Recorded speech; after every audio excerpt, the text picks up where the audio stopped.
তুমি আরশে থাকো প্রভু, আমি জমিনে, তবু তোমারি প্রেম জমে হৃদয় গহীনে।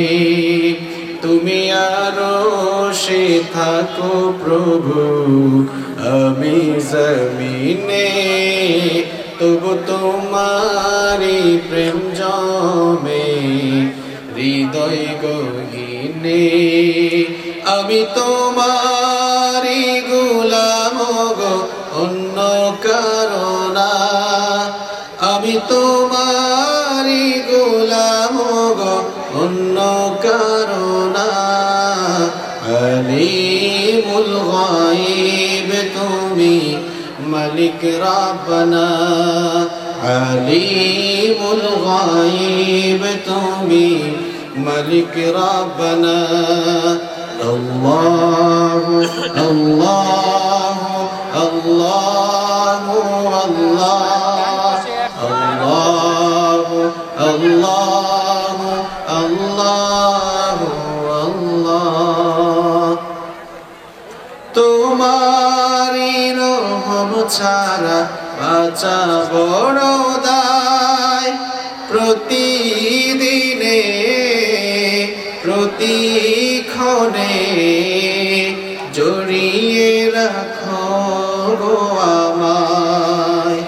তোমারি রহম ছাড়া বাঁচা বড় দায়। প্রতিদিনে প্রতিক্ষণে জড়িয়ে রাখো গো আমায়। জান্নাতি ফুল দিও গো আমায়, জান্নাতি ফুল দিও গো আমায়। আগুনে ফেলে দিও না, আমি তোমারি গোলাম গো, অন্য কারো না। আলিমুল গায়ব তুমি, মালিক রাব্বানা। আল্লাহু আল্লাহু আল্লাহু আল্লাহ, আল্লাহু আল্লাহু আল্লাহু আল্লাহ। কঠিন বিচারের দিনে থেকো আমার পাশে, পাপের ভারে নুয়ে গেছি মন, তাই কেঁদে মোরে। কঠিন বিচারের দিনে থেকো আমার পাশে, পাপের ভারে নুয়ে গেছি মন, তাই কেঁদে মোরে। শত শত ভুল মাফ করে দাও, শত শত ভুল মাফ করে দাও। জানা কি ও জানা, আমি তোমারি গোলাম গো, অন্য কারো না। আলিমুল গায়ব তুমি, মালিক রাব্বানা। আল্লাহু আল্লাহু আল্লাহু আল্লাহু আল্লাহু আল্লাহু আল্লাহ।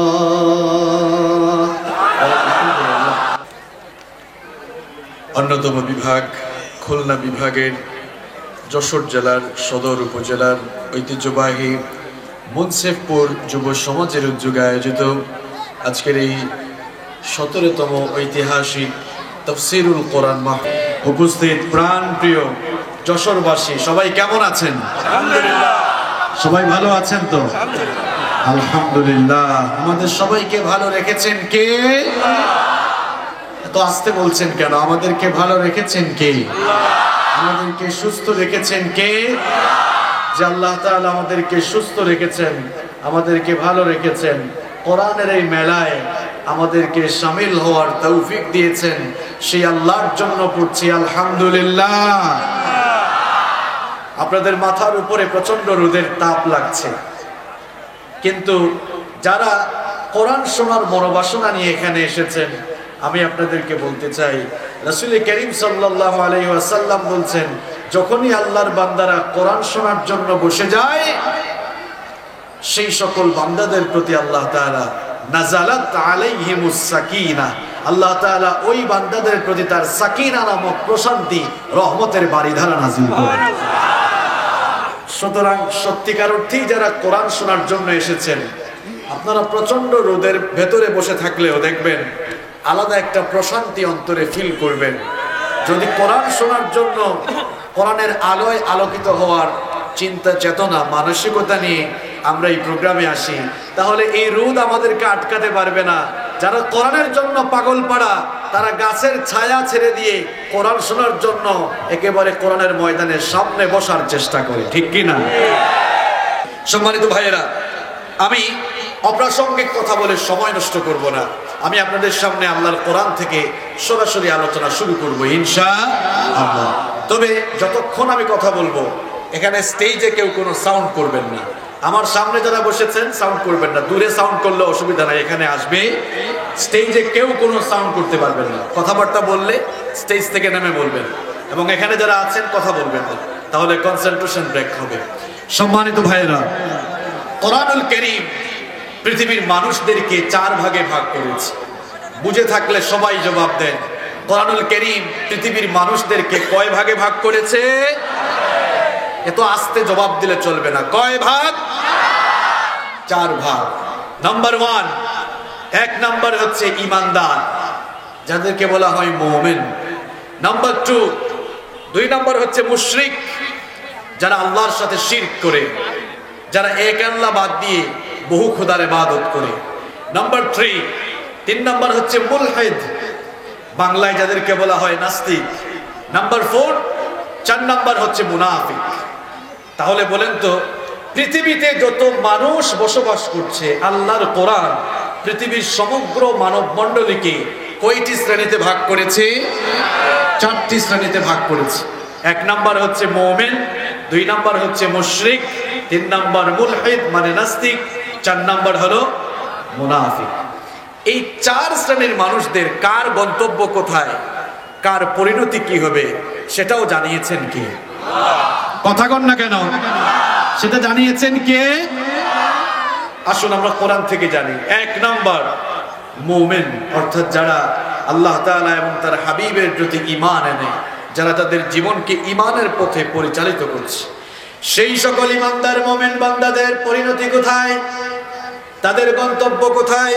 কোরআনে কারীমের 58, আল্লাহ তাআলা কোরআনে কারীমের 18 নম্বর সূরা সূরাতুল কাহফের 107 এবং 108 নম্বর আয়াতের মধ্যে সুন্দর করে বললেন, ইন্নাল্লাযীনা আমানু ওয়া আমিলুস সালিহাতি কানাত লাহুম জান্নাতুল ফিরদাউসি নুজুলা খালিদিনা ফিহা লা ইয়াবগুনা আনহা হিওয়ালা। আল্লাহ পাক বললেন, নিশ্চয়ই যারা ঈমান এনেছে আর আমল সালেহ করেছে, তাদের জন্য আমি আল্লাহ তাআলা 1 নম্বরের জান্নাত, জান্নাতুল ফিরদাউস তাদের জন্য প্রস্তুত রেখেছি। একটু সুবহানাল্লাহ কইতে মন চায় না? তাহলে কোরআনে কারীম পৃথিবীর মানুষদেরকে 4 ভাগে ভাগ করলো। 1 নাম্বার ঈমানদার। এই ঈমানদারদের জন্য আল্লাহ তাআলা তাদের প্রতিফল হিসেবে তাদের জন্য যে জায়গাটি প্রস্তুত করেছেন, সেটি কি?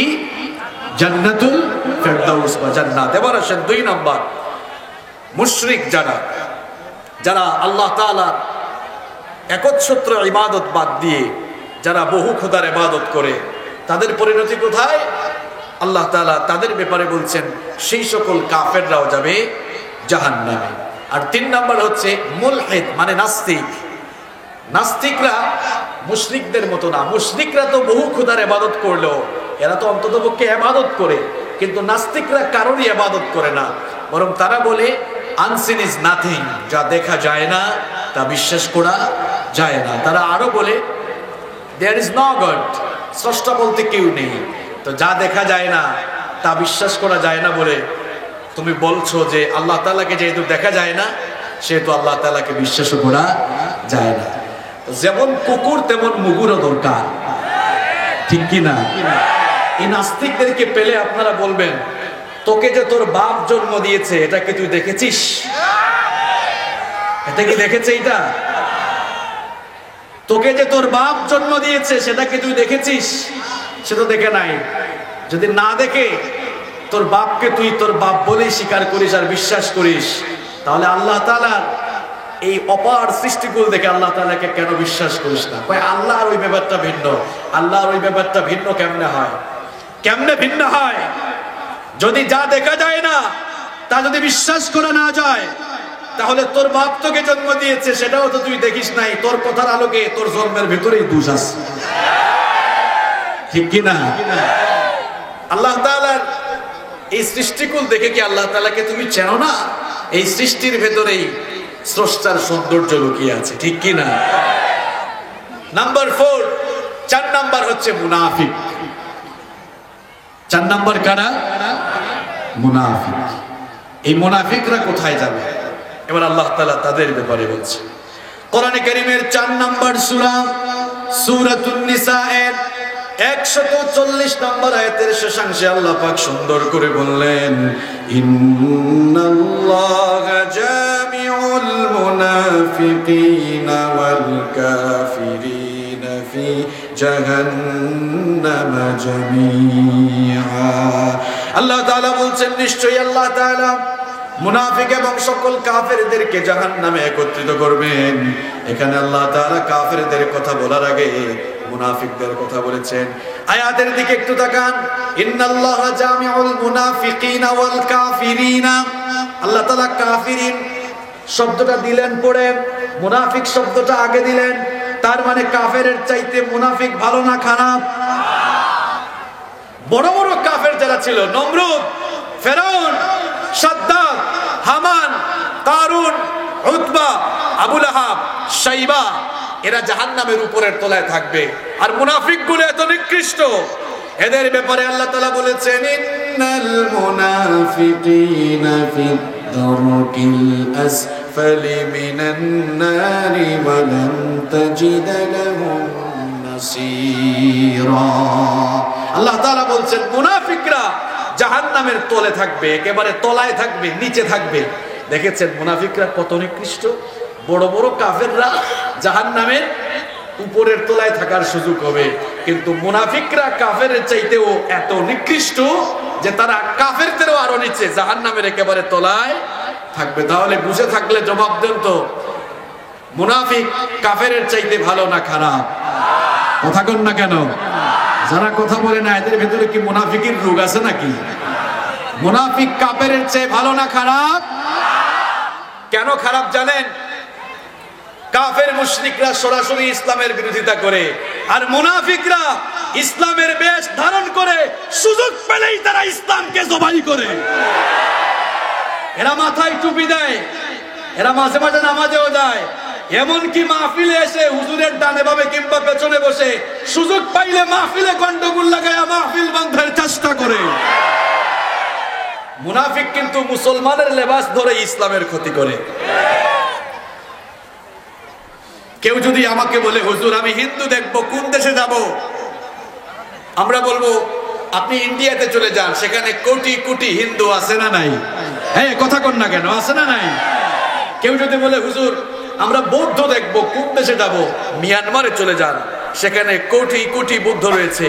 কেউ যদি বলে হুজুর খ্রিস্টান দেখবো, আপনি ইউনাইটেড স্টেট অফ আমেরিকায় চলে যান, সেখানে কোটি কোটি খ্রিস্টান রয়েছে।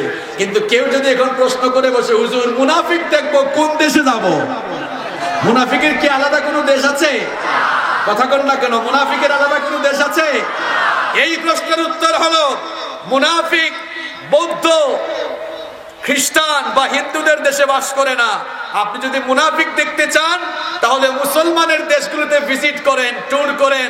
আপনি সেখানে গিয়ে দেখবেন মুসলমানের বেশ ধারণ করে কিছু লোকেরা ইসলামকে জবাই করে ইসলামটাকে দুনিয়া থেকে চিরতরে তারা একেবারে মুছে দেওয়ার চেষ্টা করছে।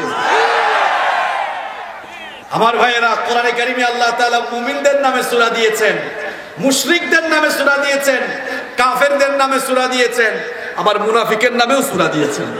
তার মানে ব্যালেন্স আছে না নাই? কথা কন না কেন আপনারা? আল্লাহ তাআলা মুমিনদের নামে একটি সূরা দিলেন, এটি কোরআনে কারিমের 23 নম্বর সূরা। সবাই বলেন তো কত নম্বর সূরা?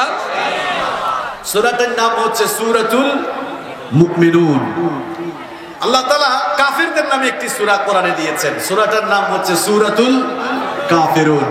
মুনাফিকদের নামে আল্লাহ একটি সূরা দিয়েছেন, সূরার নাম সূরাতুল মুনাফিকুন। দেখেন কাফেরদের নামে যে সূরা দিয়েছেন সূরা আল কাফিরুন, এই সূরাটা কয় পৃষ্ঠা বলেন তো? সূরা কাফিরুন জানেন না কয় পৃষ্ঠা? সূরা কাফিরুন কয় পৃষ্ঠা? 3 লাইন। কয় লাইন? 3 লাইন। এবার আসেন, মুমিনদের সূরা হচ্ছে 8 পৃষ্ঠা। সূরা মুমিনুন কয় পৃষ্ঠা? মুখস্থ করতে হবে কয় পৃষ্ঠা। আর কাফেরের সূরা কয় লাইন? 3 লাইন। মুনাফিকের সূরা কয় লাইন? কয় পৃষ্ঠা? 1.5 পৃষ্ঠা। দেখেন কাফেরদের জন্য আল্লাহ মাত্র 3 লাইন দিলেন, আর মুনাফিকদের জন্য কয় পৃষ্ঠা? 1.5 পৃষ্ঠা। এখান থেকে বুঝেন না যে মুনাফিকগুলো কত খারাপ? মুনাফিকগুলো কাফের মুশরিকদের চাইতে অত্যন্ত নিকৃষ্ট। কারণ পৃথিবীতে যেখানে ইসলামের সৌধ নির্মাণ হয়েছে, যেখানে ইসলামের বিল্ডিং নির্মাণ হয়েছে, ইসলামের সেই সৌধকে, ইসলামের সেই বিল্ডিংকে চূর্ণ বিচূর্ণ করে মাটির সাথে ধসিয়ে দেওয়ার জন্য কাফের মুশরিকদের চাইতে মুনাফিকরাই সবচেয়ে বেশি ভূমিকা রেখেছে। এই দেশে, আমার এই দেশে হিন্দু ভাইয়েরা, বৌদ্ধ ভাইয়েরা, খ্রিস্টান ভাইয়েরা কখনো তারা কোরআনের মাহফিলের বিরুদ্ধে, ইসলামের বিরুদ্ধে এত বেশি কথা বলে না। কিন্তু আপনি দেখবেন আব্দুল করিম, আব্দুল সত্তার নাম নিয়ে পাঞ্জাবি পরে, টুপি পরে এই সকল লোকেরাই কোরআনের মাহফিলে বাধা দিতে আসে। চিন্তা করেছেন মুনাফিকগুলো কত খারাপ? আজকে আমরা মুনাফিকের মুখোশ উন্মোচন করে ছাড়বো ইনশাআল্লাহ। কেন জানেন? কারণ হচ্ছে শয়তান মুসলমানের সন্তানকে মুনাফিক বানাতে চায়, কাফের বানাতে চায় না। আমার কথা বুঝতেছেন আপনারা? কথা কি ক্লিয়ার শোনা যাচ্ছে? আচ্ছা, শয়তান আমাদের বন্ধু না দুশমন? সবাই জবাব দেন, শয়তান আমাদের বন্ধু না দুশমন? যারা জবাব দেয় না এদের সাথে শয়তানের খুব বন্ধুত্ব, তাই না? শয়তান আমাদের চির দুশমন। শয়তানের বয়স আমাদের চেয়ে কম না বেশি? শয়তানের বুদ্ধি আমাদের চেয়ে কম না বেশি? শয়তান আমাদের চেয়ে বয়সেও বড়, বুদ্ধিতেও বড়। শয়তান আপনার চেয়ে অনেক পাকনা। শয়তান ভালো করেই জানে মুসলমানের সন্তানকে কখনো মুশরিক বানানো যাবে না, তবে চেষ্টা করলে মুসলমানের সন্তানকে মুনাফিক বানানো যাবে। আর শয়তান সেটাই চায়, কারণ শয়তান আপনার মতো বোকা না। শয়তান ভালো করেই জানে একে মুশরিক বানায় কি হবে, এ জাহান্নামে গেলেও তো জাহান্নামের উপরের তলায় থাকবে। সুতরাং দেখি মুসলমানের বাচ্চাকে মুনাফিক বানাইতে পারি কিনা। কারণ মুসলমানের বাচ্চাকে, মুসলমানের সন্তানকে কাফের না বানাইয়া, মুশরিক না বানাইয়া যদি মুনাফিক বানাতে পারি, তাহলে এরা কাফেরদেরও নিচে জাহান্নামের তলায় থাকবে।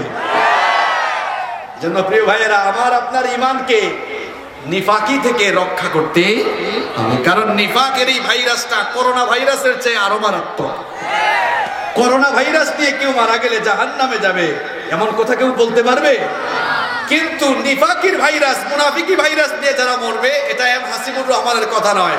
কোরআনে কারিমে আল্লাহ তাআলা বলছেন, বাশশিরিল মুনাফিকিনা বিআন্না লাহুম আযাবান আলীমা। করোনা ভাইরাস দিয়ে মরলে জাহান্নামে যাবে কেউ এমন কথা কোরআনে নাই, কিন্তু মুনাফিকি ভাইরাস দিয়ে মরলে সরাসরি জাহান্নামের তলায় যেতে হবে। কথাটা কার? তাহলে করোনা ভাইরাস বড় ভাইরাস নাকি মুনাফিকি আরো বড় ভাইরাস?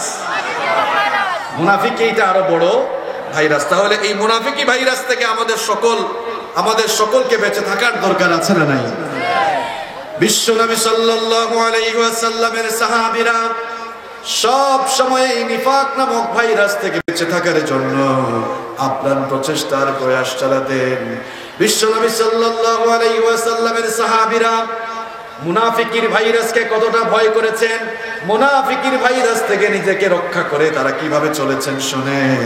বিশ্বনবী সাল্লাল্লাহু আলাইহি ওয়াসাল্লামের প্রিয় সাহাবী সাইয়েদনা ওমর ইবনুল খাত্তাব রাদিয়াল্লাহু আনহু, তিনি তার শাসন আমলে যখনই কোনো লোকের জানাজা আসতো, জানাজায় উপস্থিত হওয়ার আগে তিনি বলতেন, দেখো তো জানাজার মধ্যে আবু হুযায়ফা ইবনুল ইয়ামান এসে উপস্থিত হয়েছে কিনা। আবু হুযায়ফা ইবনুল ইয়ামান রাদিয়াল্লাহু আনহু কে সাহিবুস সিররুন নবী, রাসূল করিম সাল্লাল্লাহু আলাইহি ওয়াসাল্লামের গোপন কথার ভান্ডার ডাকা হতো। কারণ বিশ্ব নবী সাল্লাল্লাহু আলাইহি ওয়াসাল্লাম সব গোপন কথা আবু হুযায়ফা ইবনুল ইয়ামান রাদিয়াল্লাহু আনহুর সাথে শেয়ার করেছেন। এই জন্য ওমর ইবনুল খাত্তাব রাদিয়াল্লাহু আনহু ভালো করে জানতেন, মুনাফিকের লিস্ট যেহেতু বিশ্বনবী সাল্লাল্লাহু আলাইহি ওয়াসাল্লাম আবু হুযায়ফা ইবনুল ইয়ামানের কাছে দিয়েছেন, সুতরাং মুনাফিক কোন লোকটা যদি, কোন লাশ যদি, কোন মৃত ব্যক্তি যদি মুনাফিক হয়, ওই জানাজায় সবাই আসলেও আবু হুযায়ফা আসবে না। কারণ আবু হুযায়ফা ইবনুল ইয়ামানের কাছে মুনাফিকের লিস্ট দিয়েছেন মুহাম্মদ সাল্লাল্লাহু আলাইহি ওয়াসাল্লাম। এই জন্য ওমর রাদিয়াল্লাহু আনহুর শাসন আমলে খেলাফতকালে যখনই কোনো জানাজা আসতো, ওমর রাদিয়াল্লাহু আনহু বলতেন, দেখো তো জানাজার নামাজে আবু হুযায়ফা ইবনুল ইয়ামান এসে শরীক হয়েছে কিনা। আবু হুযায়ফা ইবনুল ইয়ামান রাদিয়াল্লাহু আনহু শরীক হলেন, ওমর ইবনুল খাত্তাব সেই জানাজায় শরীক হতেন। একদিন ওমর ইবনুল খাত্তাব রাদিয়াল্লাহু আনহু গোপনে গোপনে আবু হুযায়ফা ইবনুল ইয়ামান রাদিয়াল্লাহু আনহুর সাথে সাক্ষাৎ করে বললেন, ও আমার ভাই আবু হুযায়ফা, আজ আমি একটি ব্যাপার জানার জন্য তোমাকে অনুরোধ করছি, মেহেরবানি করে তোমার কাছে আমি রিকোয়েস্ট করছি, ওই আমি যেই বিষয়ে তোমাকে প্রশ্ন করব ওই বিষয়ে তার সঠিক উত্তর আমাকে দিবা। আর যদি রাসূল বলতে নিষেধ করে যান তাহলে সরাসরি উত্তর না দিলে আকার ইঙ্গিতে একটু বুঝাই দিবা। এই কথা শুনে আবু হুযায়ফা ইবনুল ইয়ামান রাদিয়াল্লাহু আনহু অবাক হয়ে গেলেন। মুসলিম রাষ্ট্রের প্রধান আমিরুল মুমিনিন ওমর ইবনুল খাত্তাব রাদিয়াল্লাহু আনহু তার সামনে অনুনয় বিনয় করে একটা প্রশ্ন করছেন, জানে না কি প্রশ্ন হবে। তিনি বললেন, ওগো আমিরুল মুমিনিন, এত অনুনয় বিনয় করার দরকার নাই, সরাসরি আমার কাছে প্রশ্ন করেন। ওমর ইবনুল খাত্তাব রাদিয়াল্লাহু আনহু তখন বললেন, ওগো আমার ভাই আবু হুযায়ফা ইবনুল ইয়ামান, বিশ্বনবী সাল্লাল্লাহু আলাইহি ওয়াসাল্লাম তো মদিনার সকল মুনাফিকদের নাম তোমার কাছে দিয়ে গিয়েছেন, দয়া করে বলো তো আমি ওমরের নাম সেই মুনাফিকের লিস্টে আছে নাকি। এই কথা শুনে আবু হুযায়ফা ইবনুল ইয়ামান রাদিয়াল্লাহু আনহু চোখের পানি ছেড়ে দিলেন, বাচ্চা শিশুর মতো তিনি ক্রন্দন শুরু করলেন। ওমর রাদিয়াল্লাহু আনহু তখন বললেন, ওগো আমার ভাই আবু হুযায়ফা ইবনুল ইয়ামান, তোমার চোখে পানি কেন, তুমি কাঁদো কেন? আবু হুযায়ফা রাদিয়াল্লাহু আনহু বললেন, ওগো আমিরুল মুমিনিন, কি করে আপনার নাম সেই মুনাফিকের লিস্টে থাকতে পারে? কারণ স্বয়ং বিশ্বনবী আপনার ব্যাপারে বলে গিয়েছেন, লা নাবিয়্যা ওয়ালা রাসূলা মিন বা'দি, আমার পরে কোনো নবী নাই, আমার পরে কোনো রাসূল নাই। লাউ কানা নাবিয়্যাম মিন বা'দি লাকানা উমর, আমার পরে কেউ যদি নবী হতো, আমার পরে কেউ যদি নবী হওয়ার যোগ্যতা রাখতো, তাহলে আমার ওমর আমার পরে নবী হয়ে যেত। আল্লাহু আকবার। কি করে আপনার নাম মুনাফিকের লিস্টে থাকবে? ওমর ইবনুল খাত্তাব রাদিয়াল্লাহু আনহু তখন জবাব দিলেন, ওগো আমার ভাই ভালো করে শোনো, এই জন্যই তোমার কাছে প্রশ্ন করেছি, কারণ আমি তো জানি মুনাফিকের ভাইরাস এটা সবচাইতে সাংঘাতিক ভাইরাস। এই জন্যই তোমার কাছে জানতে চাইলাম, যদি সেই ভাইরাস আমার ভেতরে থাকে আর আমার কথা নবীজি তোমার কাছে বলে যেয়ে থাকেন, তাহলে এখনো তো সময় আছে, তাওবা করে ভালো মুসলমান হয়ে যাওয়ার সুযোগ আছে। সুবহানাল্লাহ। ওমরের মতো লোক এই মুনাফিকের ভাইরাস চলে আসে কিনা এত ভয়ের ভেতরে থাকতেন। আর আপনি আমি চুনুপুটি মার্কা মুসলমান, আমাদের আচার আচরণে মুনাফিকিতে ভরা, এরপরেও আমাদের ঈমান নিফাকের দিকে চলে যায় কি যায় না আমরা কখনো চিন্তা ভাবনা করি না। কারণ আমাদের বিবেকটা ঘুমিয়ে আছে, ঘুমন্ত বিবেককে জাগ্রত করে দিতে হবে। আজ আল্লাহর কোরআনের কথাগুলো যদি আমার বিপক্ষেও চলে যায়, আমরা নিজেকে আজ সংশোধন করে এই মাহফিল থেকে যাব ইনশাআল্লাহ। যাবেন তো আপনারা সংশোধন করে? মুনাফিকগুলো কত নিকৃষ্ট শুনেন। বিশ্বনবী সাল্লাল্লাহু আলাইহি ওয়াসাল্লাম তাবুকের যুদ্ধ থেকে ফেরার কিছুদিন পরে মদিনার মুনাফিকদের লিডার মদিনার মুনাফিক সর্দার আব্দুল্লাহ বিন উবাই বিন সুলুল মারা গেল। আব্দুল্লাহ বিন উবাই বিন সুলুল যখন মারা গেল, তার ছেলে বিশ্বনবী সাল্লাল্লাহু আলাইহি ওয়াসাল্লামের কাছে এসে বলল, ওগো আল্লাহর নবী, আমার বাবা আব্দুল্লাহ ইবনে উবাই বিন সুলুল মারা গিয়েছেন, ইন্তেকাল করেছেন। আমার বাবার ইচ্ছে ছিল আপনি যেন আমার বাবার জানাজায় ইমামতি করেন, আর আমার বাবার জানাজায় কাফনের কাপড় হিসাবে ব্যবহার করার জন্য আপনার গায়ের জুব্বা মুবারক দিলে আমরা বড় খুশি হতাম, কারণ এটাই আমার বাবার ইচ্ছা ছিল। এই কথা শুনে বিশ্বনবী সাল্লাল্লাহু আলাইহি ওয়াসাল্লাম তার জামা খুলে যখনই দিতে যাবেন, এমন সময় সাইয়েদনা ওমর ইবনুল খাত্তাব রাদিয়াল্লাহু আনহু বিশ্বনবীর গায়ের জামা টেনে ধরলেন। বিশ্বনবী তখন বললেন, কি ব্যাপার ওমর, আমার গায়ের জামা তুমি টেনে ধরলে কেন?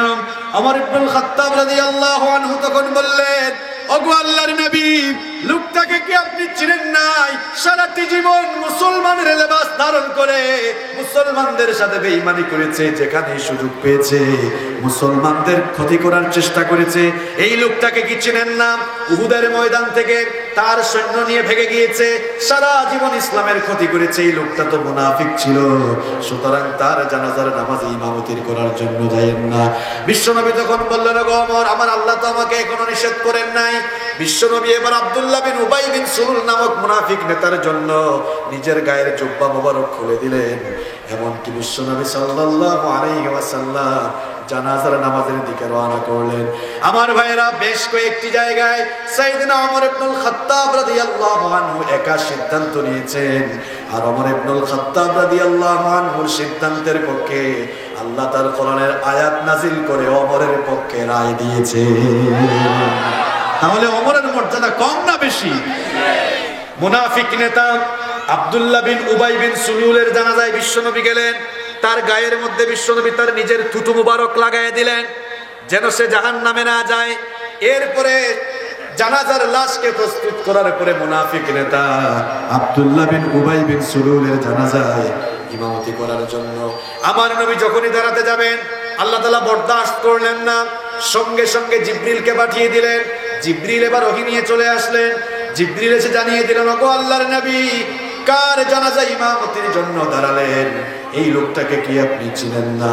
এই লোকটার ব্যাপারে আল্লাহ তাআলা ফয়সালা দিয়েছেন, ওহী নাজিল করেছেন। শুনেন, ইস্তাগফির লাহুম আও লা তাস্তাগফির লাহুম ইন তাস্তাগফির লাহুম 70 মাররাতান ফালান ইয়াগফিরাল্লাহু লাহুম।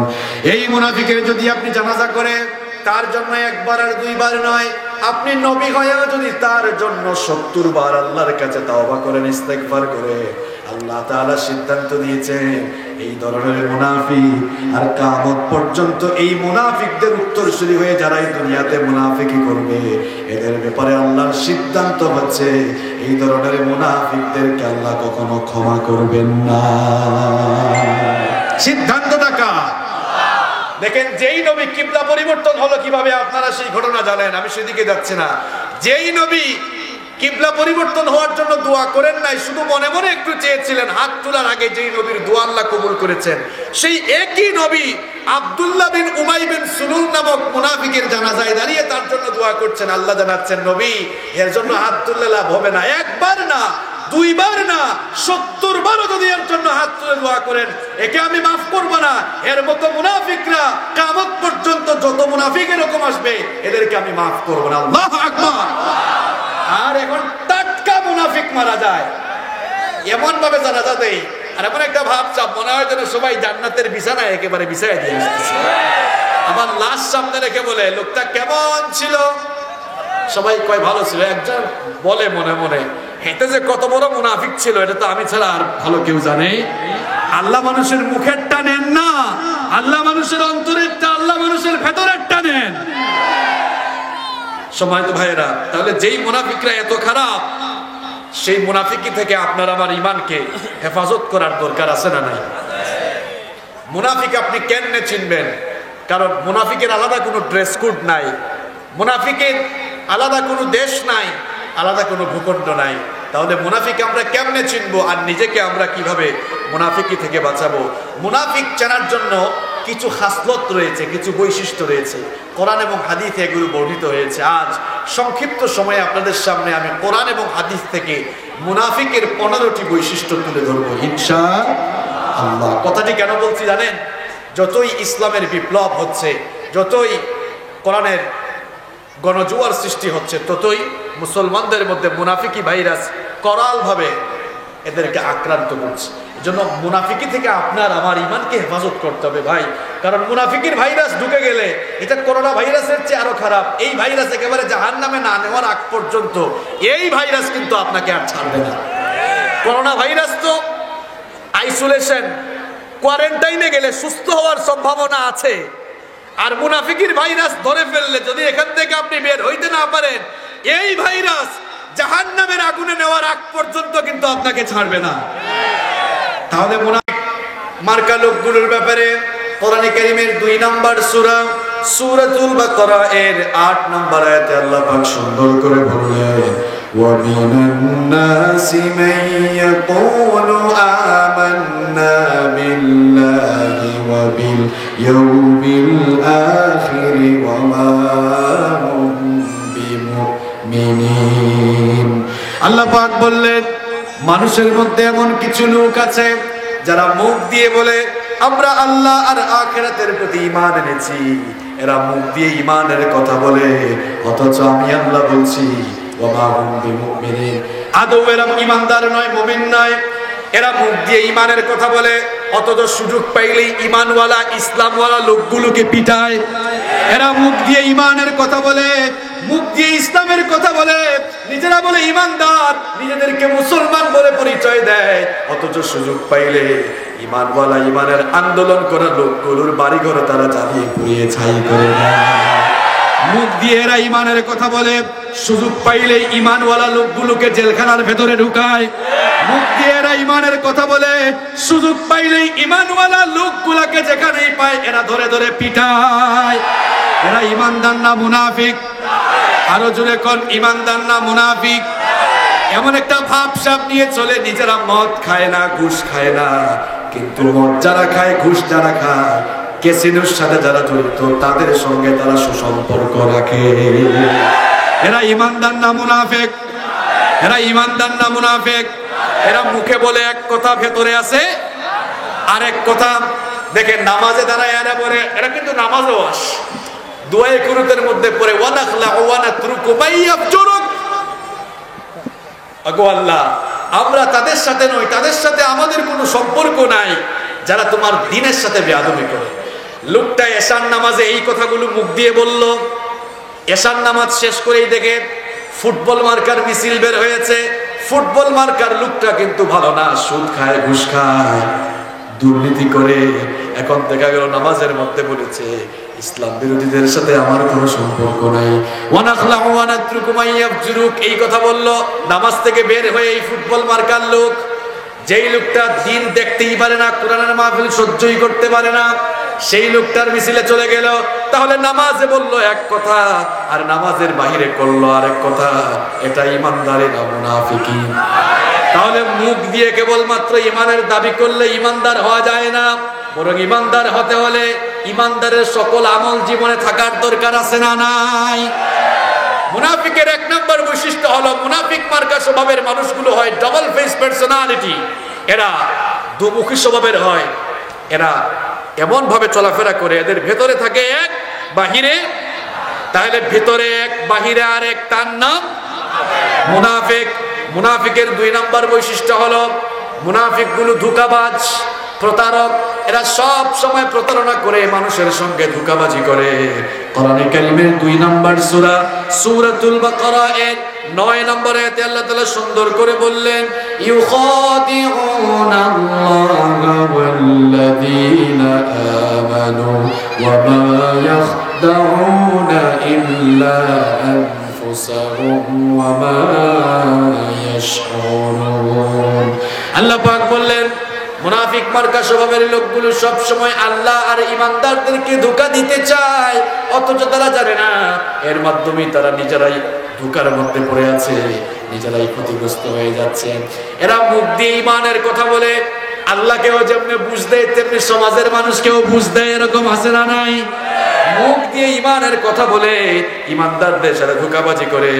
দেখা যায় কোরআনের মাহফিলে সুন্দর সুন্দর কাপড় পরে আসে, খুব সুন্দর পাঞ্জাবি পারফিউম গায়ে দিয়ে একদম হুজুরের পাশে এসে বসার জন্য চেষ্টা করে। তারপরে মাহফিল কমিটির কাছে আবার বক্তব্য দেওয়ার অনুরোধ করে, খুব সুন্দর বক্তব্য দিয়ে যাবে। এরপরে দেখা যায় বক্তব্য দিয়ে যাওয়ার পরে মাহফিলটাকে গন্ডগোল করে বন্ধ করার চেষ্টাও করে।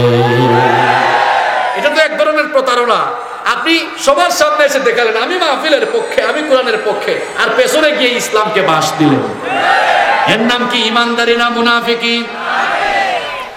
মুনাফিকের 2 নম্বর স্বভাব হলো এরা ধোঁকাবাজি করে চলে, মানুষের সঙ্গে প্রতারণা সুলভ আচরণ করে। মুনাফিকের 3 নম্বর বৈশিষ্ট্য হলো মুনাফিকরা হয় সুবিধাবাদ, জিন্দাবাদ। যেই দিকে সুবিধা পায় ওই দিকেই যায়, যেই দিকেই বৃষ্টি সেই দিকেই ছাতা মেলে।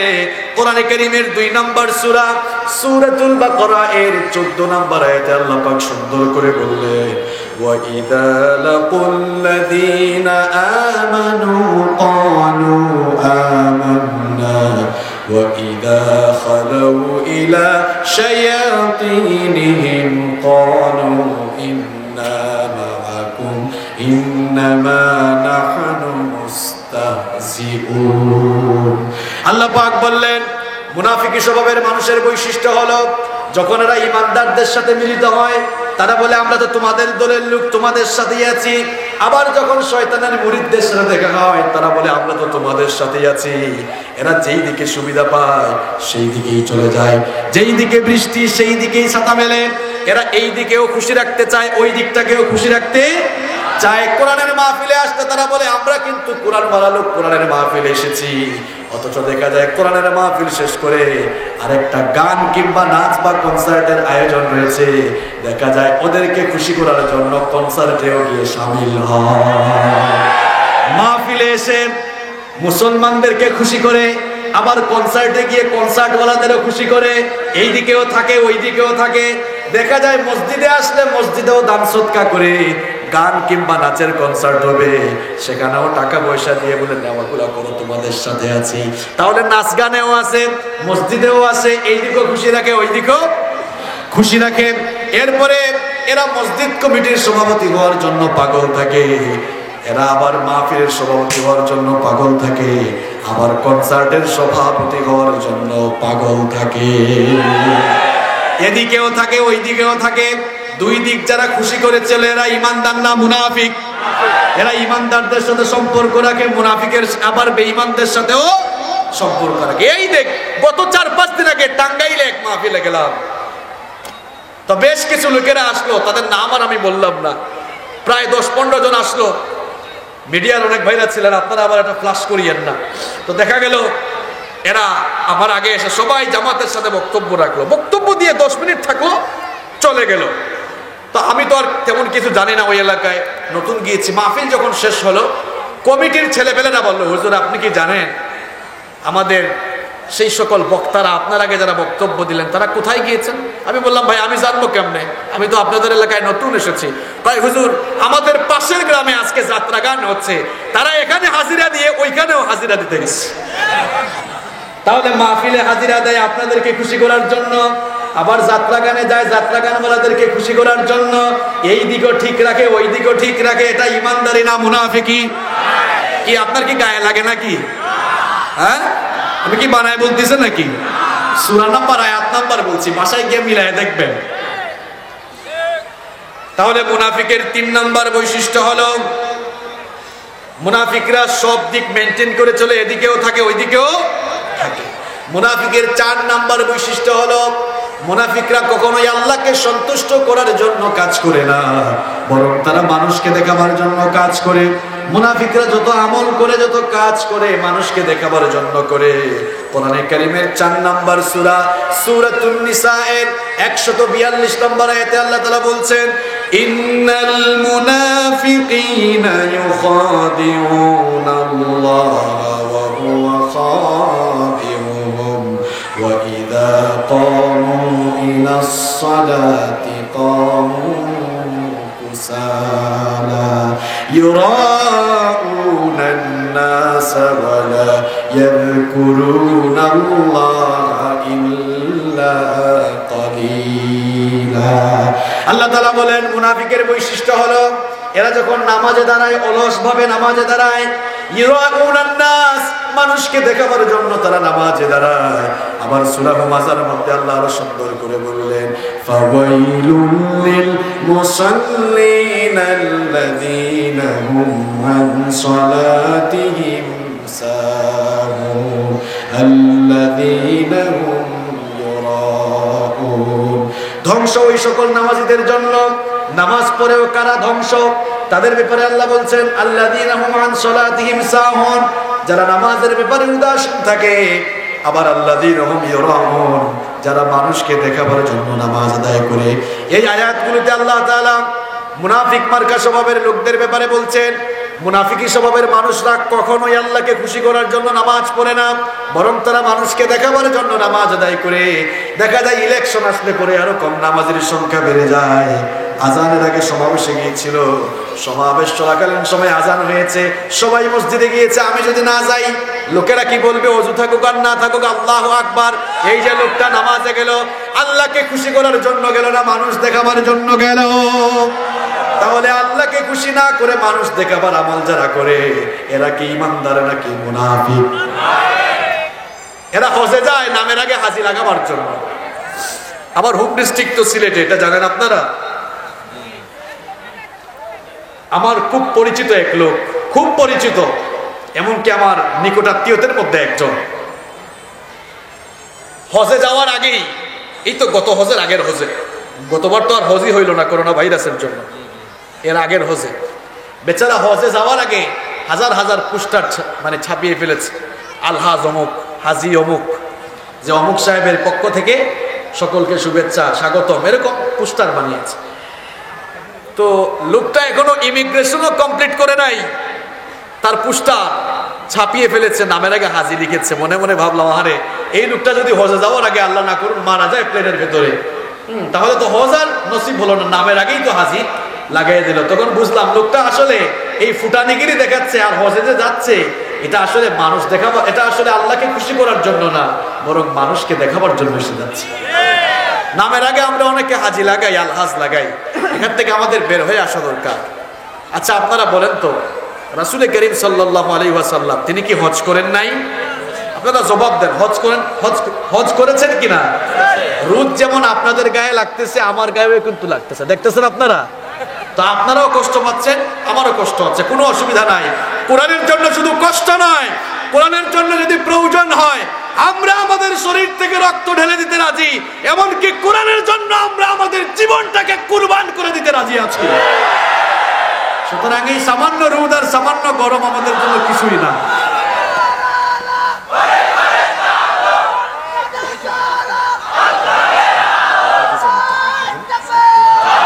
সম্মানিত ভাইয়েরা, সম্মানিত ভাইয়েরা, যেই কথা বলছিলাম যে রাসূল করিম সাল্লাল্লাহু আলাইহি ওয়াসাল্লাম তিনি কি হজ করেন নাই? আমরা কি বলি যে আলহাজ কিংবা হাজী মুহাম্মদ সাল্লাল্লাহু আলাইহি ওয়াসাল্লাম কি কিও বলেন নাকি আপনারা? আবু বকর রাদিয়াল্লাহু আনহু হজ করেছেন কিনা? কথা কন না কেন, জানেন না আপনারা? তা আমরা কি বলি হাজী আবু বকর রাদিয়াল্লাহু আনহু? আমরা কি বলি আলহাজ ওমর রাদিয়াল্লাহু আনহু? আমরা কি বলি হাজী উসমান রাদিয়াল্লাহু আনহু? আমরা কি বলি আলহাজ আলী রাদিয়াল্লাহু আনহু? তো উনারা এত বড় বুজুর্গ, কত বড় বুজুর্গ শুনবেন, যারা দুনিয়াতে থেকে জান্নাতের সার্টিফিকেট নিয়ে বিদায় হয়েছেন। আল্লাহু আকবার। এই লোকেরা নামের আগে হাজি লাগালেন না, আমরাও লাগাই না, তাদের নামের আগে আমরাও হাজি লাগাই না। আপনি আমি কেন লাগাই? দুনিয়ার মুসলমানরা ভালো করে শুনেন, যশোরের ভাইয়েরা ভালো করে শুনেন, গোটা দুনিয়ার মুসলমানদের আমলগুলোকে এক পাল্লায় রাখা হলে একজন সাহাবীর জুতার তলার সমান হবে না। আপনি তো ইসলাম তাদের থেকে শিখবেন, কেন হাজি লাগান, কেন আলহাজ লাগান, এগুলোর মাধ্যমে রিয়া হওয়ার সম্ভাবনা আছে। আমাদের অনেক হুজুররাও লাগায়, এটা ঠিক না। আচ্ছা বলেন তো, আমরা যারা নামাজি 5 ওয়াক্ত নামাজ পড়ি, আমরা কি বলি মুসল্লি আব্দুল করিম বলেন নাকি? তো হজ তো এক ফরজ, আর নামাজ দৈনিক কয়টা ফরজ? তো আপনি একটা ফরজ আদায় করে আপনি যদি নামের আগে হাজি লাগান, ওই লোকটা দোষ করলো কি? সে তো ডেইলি 5টা ফরজ আদায় করে, তাহলে তো লেখা উচিত ছিল নামাজি আব্দুল করিম, ঠিক কি না? এগুলো বাংলাদেশ, ভারত আর পাকিস্তানে আছে। এখান থেকে আমাদেরকে বের হয়ে আসতে হবে। আল্লাহ আমাদেরকে সঠিক সমঝ দান করেন। তো মুনাফিকদের স্বভাবের কথা বলছিলাম যে এরা মানুষকে দেখাবার জন্য কাজ করে। এই মানুষগুলো হজেও যায় হাজি লাগাবার জন্য, আবার 2 বার 3 বার হজ করলে নামের আগে হাজি লিখলে মাইন্ড করে কয় আল হাজ লিখবা। আবার অনেকে আছে 2 বার হজ করলে বলে আমাকে ডাবল হাজি লিখবা, ব্র্যাকেটে লিখে দিবা ডাবল হাজি, 3 বার করলে লিখবা ট্রিপল হাজি, এর বেশি করলে লিখবা আল হাজ। এরকম আছে না নাই? মুনাফিক মার্কা মানুষদের বৈশিষ্ট্য হলো, কোরআনে কারীমে রব্বুল আলামিন বলেছেন ইউরাউনান নাস, এরা মানুষকে দেখাবার জন্য কাজ করে। এরা কোন দান সদকা করলেও মানুষকে দেখাবার জন্য করে। এরা যে কোনো মসজিদ মাদ্রাসা বা এতিমখানায় গিয়ে বলবে আমি এত টাকা দিলাম, হুজুর একটু বলে দেন সবাইকে, আর নাম ধরে দোয়া করেন। ফুটানির জন্য, নাম হওয়ার জন্য, মানুষ দেখাবার জন্য যারা দান করে, এটার নাম ইমানদারি নয়, এটার নাম হচ্ছে মুনাফিকি। এটার নাম কি? তাহলে মুনাফিকের কয়টা বৈশিষ্ট্য জানলাম? সবাই বলেন কয়টা? নাম্বার 5, মুনাফিকের 5 নাম্বার বৈশিষ্ট্য হচ্ছে মুনাফিকদের এই দিল, এই অন্তরটা রোগাক্রান্ত। এদের বাহিরটা দেখলে মনে হয় খুব নাদুস নুদুস। এখানে সাউন্ড করতেছে কে পেছনে? এদেরকে থামায় দেন, কোনো কথা বলা যাবে না। মুনাফিকদের অন্তর ব্যাধিগ্রস্ত, মুনাফিকদের অন্তরে রোগ রয়েছে। আর এটা করোনা ভাইরাসের চেয়ে আরো সাংঘাতিক। এটা খালি চোখে দেখাও যায় না, এটা খালি চোখে দেখাও যায় না। মুনাফিকদের অন্তর, এদের হার্ট ব্যাধিগ্রস্ত। এদের চেহারা দেখলে মনে হয় নাদুস নুদুস। কারো কারো চেহারা এমন তেলতেলে থাকে, দেখলে মনে হয় যেন কিছুক্ষণ থেকে জান্নাত থেকে পালায় আসছে। এরকম তেলতেলে চেহারা, তেলতেলে একটা ভাব নিয়ে চলে। কিন্তু আল্লাহ তাআলা বলেছেন এই মুনাফিক মার্কা স্বভাবের মানুষগুলো, এদের অন্তরের মধ্যে ব্যাধি রয়েছে, এদের অন্তরের ভেতরে রোগ রয়েছে। কোরআনে কারীমের 2 নম্বর সূরা সূরাতুল বাকারা এর 10 নম্বর আয়াতে আল্লাহ পাক সুন্দর করে বললেন ফি কুলুবিহিম মারাদুন ফাযাদাহুমুল্লাহু মারাদা ওয়া লাহুম আযাবুন আলীমুম বিমা কানু ইয়াকযিবুন। আল্লাহ তাআলা বলছেন এদের অন্তরের মধ্যে ব্যাধি রয়েছে, রোগ রয়েছে। আর মুনাফিকদের অন্তরের এই রোগকেও আরো বাড়িয়ে দেন কে? ক্যান্সার হয়ে কেউ যদি মারা যায়, স্ট্রোক করে কেউ যদি মারা যায়, করোনা ভাইরাসে আক্রান্ত হয়ে যদি কেউ মারা যায়, লোকটা জাহান্নামে যাবে এমন কথা কেউ কোনোদিন বলতে পারবে না।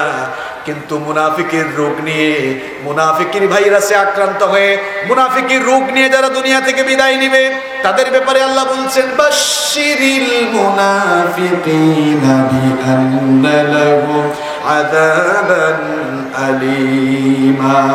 কোরআনে কারীমের 4 নম্বর সূরা সূরাতুন নিসা এর 138 নম্বর আয়াতে আল্লাহ পাক সুন্দর করে বললেন ওগো আমার হাবিব মুনাফিকদেরকে জাহান্নামের কঠিন আযাবের সুসংবাদ দেন। মুনাফিকের রোগ নিয়ে যারা দুনিয়া থেকে বিদায় হবে, এই রোগে যারাই আক্রান্ত হয়ে তাওবা না করে দুনিয়া থেকে যাবে, জাহান্নামের মধ্যে যাওয়া লাগবে। মুনাফিকের 6 নম্বর বৈশিষ্ট্য হলো মুনাফিকরা সুযোগ পাইলেই সন্ত্রাসী হয়।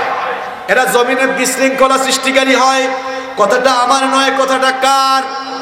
কোরআনে কারীমের 2 নম্বর সূরা সূরাতুল বাকারা এর 11 এবং 12 নম্বর আয়াতে আল্লাহ পাক সুন্দর করে বললেন ওয়া ইযা কিলা লাহুম লা তুফসিদু ফিল আরদি ক্বালু ইন্নামা নাহনু মুসলিহুন আলা ইন্নাহুম হুমুল মুফসিদুনা ওয়ালাকিন লা ইয়াশউরুন। আল্লাহ পাক বলেন যখন এদেরকে বলা হয় আল্লাহর জমিনে ফাসাদ সৃষ্টি করো না, বিশৃঙ্খলা সৃষ্টি করো না, আল্লাহর জমিনে ভেজাল লাগায়ও না, গ্যাঞ্জাম লাগায়ও না, তখন এই মুনাফিক মার্কা স্বভাবের মানুষগুলো জবাব দেয় ইন্নামা নাহনু মুসলিহুন, বরং আমরা সংস্কারপন্থী মানুষ, আমরা সমাজ সংস্কার করছি, সবকিছুকে সংস্কার করে করে সাজাচ্ছি। এই ধরনের লোকেরা যেখানেই সুযোগ পায় সেখানেই গন্ডগোল পাকায়। এমনকি এই ধরনের লোকেরা যদি ক্ষমতা পেয়ে যায় তাহলে তারা জালেমের ভূমিকায় অবতীর্ণ হয়ে যায়। মুনাফিক মার্কা লোকগুলো যখনই হাতের মধ্যে ক্ষমতা পায়, সমাজ বা দেশ কিংবা রাষ্ট্রের দায়িত্ব পেলে এরা জালেমের ভূমিকা অবতীর্ণ হয়ে যায়। আর এই ধরনের মানুষগুলো যখনই ক্ষমতা পায়, জালেমের ভূমিকা অবতীর্ণ হয়ে সেই সমাজে বা সেই দেশে তারা প্রধানত 7 ভাবে জুলুম করে। জুড়ে কোন কয় ভাবে? মৌলিক ভাবে তারা 7টা কাজ করে। জুড়ে কোন কয়টা? আমি বানায় কোনো কথা বলছি না, সরাসরি কোরআন থেকে শোনাচ্ছি। কোরআনে কারীমের 27 নম্বর সূরা সূরাতুন নামালের 34 নম্বর আয়াতে আল্লাহ পাক বললেন, ইন্নাল মুলুকা ইযা দাখালু ক্বরয়াতান আফসাদুহা ওয়া জাআলু আ'ইজ্জাতা আহলিহা আযিল্লা ওয়া কাযালিকা ইয়াফআলুন। আল্লাহ পাক বলেন, মুনাফিক মার্কা মানুষগুলো যখন জালেম হয়, সেই সকল জালেম এবং স্বৈরাচার মার্কা লোকগুলো যখন ক্ষমতা পায়, সেই সমাজ বা সেই রাষ্ট্রের মধ্যে তারা 7 দফা জুলুম চালায়। এই আয়াতে আল্লাহ পাক তাদের 2 দফা কর্মসূচি তুলে দিয়েছেন। 1 নম্বরে আল্লাহ তাআলা বলছেন, সেই সমাজের রন্ধ্রে রন্ধ্রে তারা সন্ত্রাস চালাবে, সন্ত্রাসী কর্মকাণ্ড চালাবে, অস্ত্রের মহড়া চালাবে। অস্ত্র দিয়ে তারা তাদের ক্ষমতা দিয়ে সবকিছু করার চেষ্টা করবে। আর তাদের 2 নম্বর কর্মসূচি হলো ওয়াজালু আ'ইজ্জাতা আহলিহা আযিল্লা। সেই সমাজ বা সেই রাষ্ট্রের ভালো ভালো ইজ্জতওয়ালা সম্মানওয়ালা মানুষগুলোকে তারা অপমানিত করার চেষ্টা করবে। এরা যদি সুযোগ পায় আলেম ওলামাদেরকে জেলখানার ভেতরে ভরে রাখার চেষ্টা করে। এমন ভাবে তারা আলেম ওলামাদেরকে অপমানিত করবে, এমন ভাবে তারা আলেম ওলামাদেরকে অপমানিত করার চেষ্টা করে। বছরের পর বছর, যুগের পর যুগ যারা গোটা দুনিয়াতে কোরআনের তাফসীর করেছে, সুযোগ পাইলে তাদেরকেও তারা ধর্ষণকারীর মতো অপবাদ দিয়ে অপমানিত করে।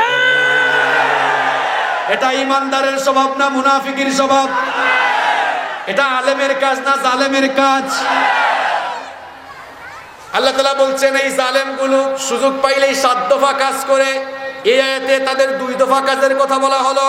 এবার আসেন কোরআনে কারীমের 2 নম্বর সূরা সূরাতুল বাকারা এর 205 নম্বর আয়াতে আল্লাহ তাআলা তাদের আরো 2টি কর্মসূচি তুলে দিলেন। ওয়া ইযা তাওয়াল্লা সাফিল আরদি লিয়ুফসিদা ফিহা ওয়া ইউহলিকাল হারসা ওয়ান নাসলা ওয়াল্লাহু লা ইউহিব্বুল ফাসাদ। আল্লাহ তাআলা বলেন, এরা যদি সুযোগ পায় তাহলে আরো কি কাজ করে? শোনো শোনো। ওয়ায়ুহলিকাল হারসা ওয়ান নাস, এরা সুযোগ পাইলেই সমাজ আর রাষ্ট্রের সম্পদগুলোকে লুট করে ফেলে। হাজার হাজার কোটি টাকার কয়লা গায়েব হয়ে যাবে, খবর থাকবে না। ব্যাংকের টাকা লুটপাট হয়ে যাবে, কোনো খবরও হবে না। লুটপাট করতে করতে নিজের খাটের নিচে তেলের খনি বসায় রাখবে, খবরও থাকবে না। লুটপাট শুরু হবে। এরা যদি সুযোগ পায় বালিশের নাম কেন দুর্নীতি করবে। এরপরে আল্লাহ তাআলা বলছেন, ওয়ায়ুহলিকাল হারসা ওয়ান নাসল।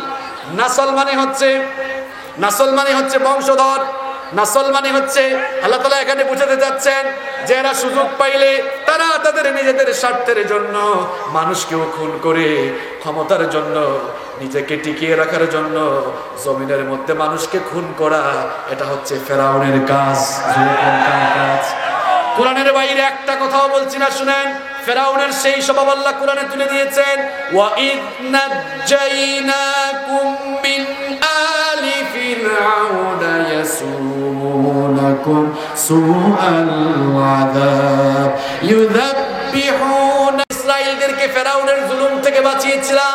আর ফেরাউন তো সেই লোক ছিল যে তার গদিকে টিকিয়ে রাখার জন্য বনি ইসরাঈলদের শিশু সন্তানগুলোকে ধরে ধরে জবাই করত। তাহলে নিজের গদিকে টিকিয়ে রাখার জন্য মানুষ খুন করা, এটা মানুষের কাজ না ফেরাউনের কাজ? যুগে যুগে এইরকম করে ফেরাউনরা তাদের গদিকে, ক্ষমতাকে টিকিয়ে রাখার জন্য মানুষের উপরে জুলুম চালায়।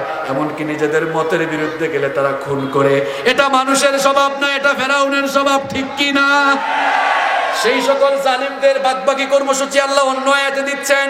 কোরআনে কারীমের 9 নম্বর সূরা সূরাতুত তাওবা এর 67 নম্বর আয়াতে আল্লাহ পাক বললেন, আল মুনাফিকুনা ওয়াল মুনাফিকাতু বা'দুহুম মিন বা'দ ইয়া'মুরুনা বিল মুনকারি ওয়া ইয়ানহাউনা আনিল মারুফি ওয়া ইয়াকবিদুনা আইদিয়াহুম নাসুল্লাহা ফানাসিয়াহুম ইন্নাল মুনাফিকিনা হুমুল ফাসিকুন। আল্লাহ পাক বলেন, মুনাফিক পুরুষ আর মুনাফিক নারী একজন আরেকজনের বন্ধুর মতো কাজ করে। আল্লাহ তাআলা বলছেন এরা সুযোগ পেলেই কি করে, শোনো শোনো, ইয়া'মুরুনা বিল মুনকার, সুযোগ পাইলেই গদি পাইলেই এরা আইন পাশ করে করে সকল মন্দ কাজগুলো চালু করে দিবে। কোরআনের মাহফিলের জন্য পারমিশন লাগবে, কিন্তু আইন পাশ করে দেখা যাবে সিনেমা হল খোলার অনুমতি আছে।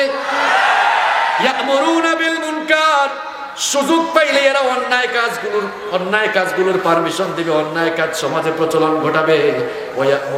আবার ওয়ায়ানহাউনা আনিল মারুফ, সুযোগ পাইলেই গদি পাইলেই এরা ভালো কাজগুলোকে থামায়া দিবে, ভালো কাজগুলোকে বন্ধ করে দিবে। এরপরে 7 নম্বরে আল্লাহ তাআলা বলছেন ওয়ায়াকবিদুনা আইদিয়াহুম, জনকল্যাণমূলক সকল কাজ থেকে তারা তাদের হাতকে গুটিয়ে ফেলবে। এই আয়াতগুলোতে আল্লাহ তাআলা জালেম স্বভাবের মানুষদের কর্মসূচি তুলে দিয়েছেন। এবার আল্লাহ তাআলা বলছেন, যদি কোন সমাজ বা রাষ্ট্রে আলেমদের উপরে, কোরআনওয়ালা লোকদের উপরে, ইসলামওয়ালা লোকদের উপরে আল্লাহ ক্ষমতা সুপর্দ করে, তাহলে তারা সেই ক্ষমতা নামক নিয়ামত পেয়ে তারা কি করে, শোনো, আল্লাযীনা ইম্মাক্কান্নাহুম ফিল আরদি আকামুস সালাতা ওয়া আতাউয যাকাতা ওয়া আমারু বিল মা'রুফি ওয়া নাহাউ আনিল মুনকার ওয়ালিল্লাহি আকিবাতুল উমুর।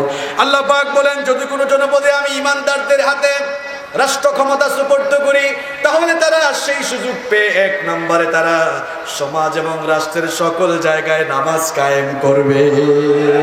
2 নম্বর হচ্ছে সুদ ভিত্তিক অর্থ ব্যবস্থাকে বাতিল করে দিয়ে যাকাত ভিত্তিক অর্থনীতি কায়েম করবে, যাকাত ভিত্তিক অর্থ ব্যবস্থার প্রচলন করবে।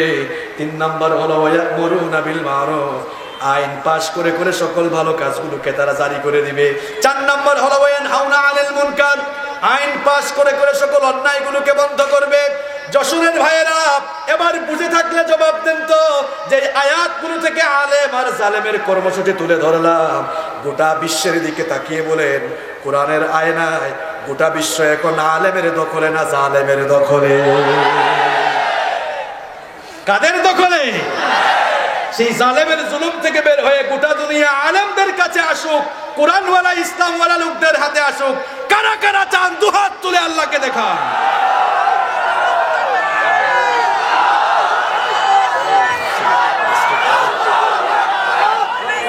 সম্মানিত ভাইরা, হাতগুলো নামান। আল্লাহ তাআলা আপনাদের হাতগুলোকে এবং আল্লাহ তাআলা আপনাদের মনের আকাঙ্ক্ষাকে কবুল করুন।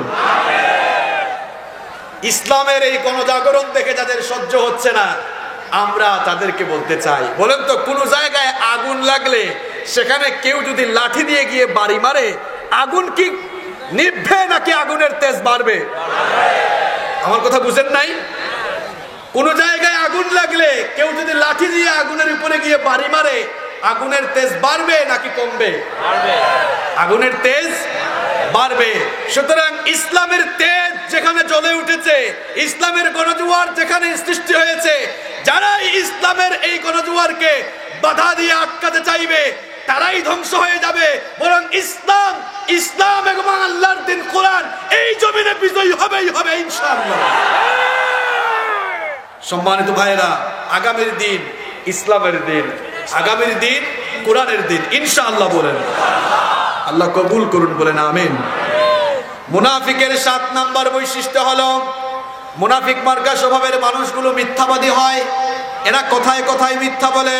কোরআনে কারীমের 63 নম্বর সূরা সূরাতুল মুনাফিকুনের প্রথম আয়াতে আল্লাহ তাআলা সুন্দর করে বললেন, ইদা জাআকাল মুনাফিকুনা ক্বালু নাশহাদু ইন্নাকা লারাসূলুল্লাহ ওয়াল্লাহু ইয়ালামু ইন্নাকা লারাসূলুহু ওয়াল্লাহু ইয়াশহাদু ইন্নাল মুনাফিকিনা লাকাযিবুন। আল্লাহ পাক বললেন, ওগো আমার হাবিব, যখন মুনাফিকরা আপনার কাছে আসে তারা তখন বলে, আমরা সাক্ষ্য দিচ্ছি আপনি আল্লাহর রাসূল। আপনি তাদেরকে বলে দেন আল্লাহ সাক্ষ্য দিচ্ছেন আপনি আল্লাহর রাসূল। আপনি তাদেরকে বলে দেন আল্লাহ তাআলা সাক্ষ্য দিচ্ছেন তোমাদের মতো মুনাফিকগুলো মিথ্যাবাদী। তাহলে মুনাফিকরা হচ্ছে মিথ্যাবাদী, কথাটা কার? আমার হাদিস শরীফের মধ্যে এসেছে আয়াতুল মুনাফিকি সালাতুন, মুনাফিকের নিদর্শন, মুনাফিকের আলামত তিনটি। অন্য হাদিসে বলা হয়েছে চারটি, এই তিনটার সাথে আরো একটা অ্যাড করা হয়েছে। এক নম্বরেই বলা হয়েছে ইদা হাদ্দাথা কাযাবা, যখন কথা বলে কথায় কথায় কি বলে? মিথ্যা বলে। প্রিয় ভাইয়েরা, আজকে মনটাকে, মন মগজকে নিরপেক্ষ রেখে আলোচনাটা বোঝার চেষ্টা করেন, আর নিজের ঈমানকে একটু জ্বালাই করার চেষ্টা করেন। দেখেন আমরা কথায় কথায় কত মিথ্যা বলি। ফোন আসছে, ভাই আপনি কোথায়? আসে বাড়িতে। কয় কি জানেন? আমি তো বেনাপুলে। এরকম আছে না নাই? আমাদের বোনেরা, মায়েরা মনে হয় মিথ্যা বলে না, এরা আরো বেশি বলে, এরা কসমও বেশি করে, ঠিক কিনা? যেন মা বোনদেরকে বলবো কথায় কথায় মিথ্যা বলবেন না। আমার বাবারা, ভাইয়েরা, আপনাদেরকেও বলবো কথায় কথায় মিথ্যা বলবেন না। এক বাবা তার ছেলেকে খাতায় লিখাচ্ছে, বাবা লিখো, মিথ্যা বলা মহাপাপ, সত্য মানুষকে মুক্তি দেয়, মিথ্যা মানুষকে ধ্বংস করে। এমন সময় ফোন আসছে একটা, ভাই আপনি কি বাড়িতে আছেন? এবার ফোনের মধ্যে বলছে, না আমি তো বাড়িতে নাই। এখন ছেলে তো আর এটা শুনে নাই, মনে মনে ভাবলো যাই হোক বাঁচা গেছে, ছেলেকে তো সত্যের ট্রেনিং দিচ্ছি, কিন্তু আমার মিথ্যার খবর তো ছেলে জানে না। এখন কায়দা করে আর বাঁচতে পারে নাই। কিছুক্ষণ পরেই টাকা পাইতে এক লোক দরজায় নক করছে। দরজায় নক করার পর উকি দিয়ে দেখলো, হায় হায় আব্দুল সালাম ভাই চলে আসছে, টাকা তো পায়। এখন আর কি করবে? ছেলেকে বললো, যাও তোমার চাচাকে গিয়ে বলো যে বাবা এখন বাড়িতে। বাবা কেমনে মিথ্যা বলবে? একটু আগেই তো আপনি আমাকে শেখালেন মিথ্যা বলা। এরকমই তো চলছে এখন, ঠিক কি না? খবরদার ভাইরা, মিথ্যা বলবেন না। মিথ্যা হচ্ছে সকল পাপের জননী, মিথ্যা হচ্ছে সকল পাপের মা। মিথ্যা মানুষকে পাপাচারের দিকে নিয়ে যায়, পাপাচার মানুষকে জাহান্নামের দিকে নিয়ে যায়। আমাদের যাদের মিথ্যা বলার টুকটাক অভ্যাস আছে, আল্লাহ যেন আমাদেরকে এই খাসলত পরিবর্তন করার তৌফিক দান করেন। আরো আসতে বলে না আমিন। তাহলে মুনাফিকের 7 নম্বর বৈশিষ্ট্য হলো মুনাফিকরা মিথ্যাবাদী। মুনাফিকের 8 নম্বর বৈশিষ্ট্য হলো মুনাফিকরা হয় ওয়াদা ভঙ্গকারী। এরা ওয়াদা করলে ওয়াদা পালন করে। কোরআনে কারীমের 63 নম্বর সূরা সূরাতুল মুনাফিকুনের 2 নম্বর আয়াতে আল্লাহ পাক সুন্দর করে বললেন, ইত্তাখাযু আইমানাহুম জুন্নাতান ফাসাদ্দু আন সাবিলিল্লাহ ইন্নাহুম সাআ মা কানু ইয়ামালুন। আল্লাহ তাআলা বলছেন, এরা মুনাফিক মার্কা স্বভাবের মানুষেরা ওয়াদাকে ঢাল হিসাবে ব্যবহার করে এবং এর মাধ্যমে তারা মানুষদেরকে বোকা বানাতে চায়, ধোঁকা দিতে চায়। আর এই ধরনের ওয়াদা নির্বাচন আসলে একটু বেশি হয়, এটা করব ওইটা করব, পরে আর কিছুই করে না। আমাদের ওয়াদা পালনের দৃষ্টান্ত হচ্ছে এমন, এক ভাইয়ের কাছ থেকে টাকা এনেছে, বলছে ভাই আগামী শুক্রবারে দিয়ে দিব। আগামী শুক্রবার আর আসে না, কত শুক্রবার যে চলে যায়। আবার তাকে যদি রাস্তায় দেখে, এইদিকে দেখলে হে অন্যদিকে দৌড়ায়। এরকম মানুষ এই যশোরে নাই, আছে মানেই আরো বেশি আছে। কি মনে করছেন আপনারা? আমরা কিছু জানি না, না? কেন আপনি এমনটা করেন? আপনি তার কাছ থেকে টাকা এনেছেন, পারছেন না, যান আবার যান, আবার গিয়ে তার কাছে সময় চান, ভাই আমাকে সময় দেন, আমাকে সময় দিলে আমি ইনশাআল্লাহ আপনার টাকাটা পেইড করব। ওয়াদা ভঙ্গ করা এটা মুমিনের কাজ না। বিশ্বনবী সাল্লাল্লাহু আলাইহি ওয়াসাল্লাম বলেছেন, লা দীনা লিমান লা আহদা লাহু। ওয়াদা পালনের অভ্যাস যার ভেতরে নাই তার মধ্যে ঈমানই। ওয়াদা পালন কাকে বলে শুনেন। সাইয়েদনা ওমর ইবনুল খাত্তাব রাদিয়াল্লাহু আনহুর শাসনামলে একবার এক যুবককে আদালতের কাঠগড়ায় দাঁড় করানো হলো। যুবকের অপরাধ ছিল সে একজন মানুষকে হত্যা করেছিল, যেই লোকটাকে হত্যা করেছিল তার দুই ছেলে ওই যুবককে ধরে টেনে হিঁচড়ে ওমর ইবনুল খাত্তাব রাদিয়াল্লাহু আনহুর আদালতে হাজির করলো। ওমর ইবনুল খাত্তাব রাদিয়াল্লাহু আনহু জানতে চাইলেন, কি ব্যাপার, এই লোকটাকে তোমরা আদালতে নিয়ে এসেছো কেন? লোকটার বিরুদ্ধে অভিযোগ কি, মামলা কি আগে বলো। ওই দুইটা লোক বলল, দুইটা ছেলে বলল, এই লোকটা আমাদের বাবাকে খুন করেছে, এই জন্য আপনার আদালতে নিয়ে এসেছি বিচার করার জন্য। ওমর ইবনুল খাত্তাব রাদিয়াল্লাহু আনহু লোকটাকে প্রশ্ন করলেন, কি ব্যাপার, তুমি কি সত্যি সত্যি তাদের বাবাকে খুন করেছো নাকি? লোকটা তখন বলল, আমিরুল মুমিনিন, এরা সত্য বলেছে, তবে এখানে আরো কিছু কাহিনী আছে। আমি খুব ক্লান্ত ছিলাম, ক্লান্ত থাকার কারণে একটি গাছের ছায়ার নিচে আমি বিশ্রাম নিচ্ছিলাম। কিছুক্ষণ পর আমার ঘুম চলে আসলো। আমার ঘুম যখন চলে আসলো, ঘুম থেকে উঠে দেখি আমার উট আমার কাছে নাই, উটটা অনেক দূরে চলে গিয়েছে। উটটাকে খোঁজার জন্য আমি পথ চলা শুরু করলাম। চলতে চলতে গিয়ে দেখি এক জায়গায় আমার উট মরে পড়ে আছে, আর আমার মরা উটের পাশে একটা লোক দাঁড়িয়ে আছে। আমার মরা উটের পাশে লোকটাকে দাঁড়িয়ে থেকে প্রশ্ন করলাম, কি ব্যাপার, আমার উটটা কিভাবে মরেছে আপনি জানেন নাকি? লোকটা তখন বলল, এই উটটাকে আমিই মেরেছি। আমার বাগানের ভেতরে ঢুকতে চেয়েছিল, আমি উটটাকে বাধা দিতে গিয়ে এক পর্যায়ে মেরে ফেলেছি।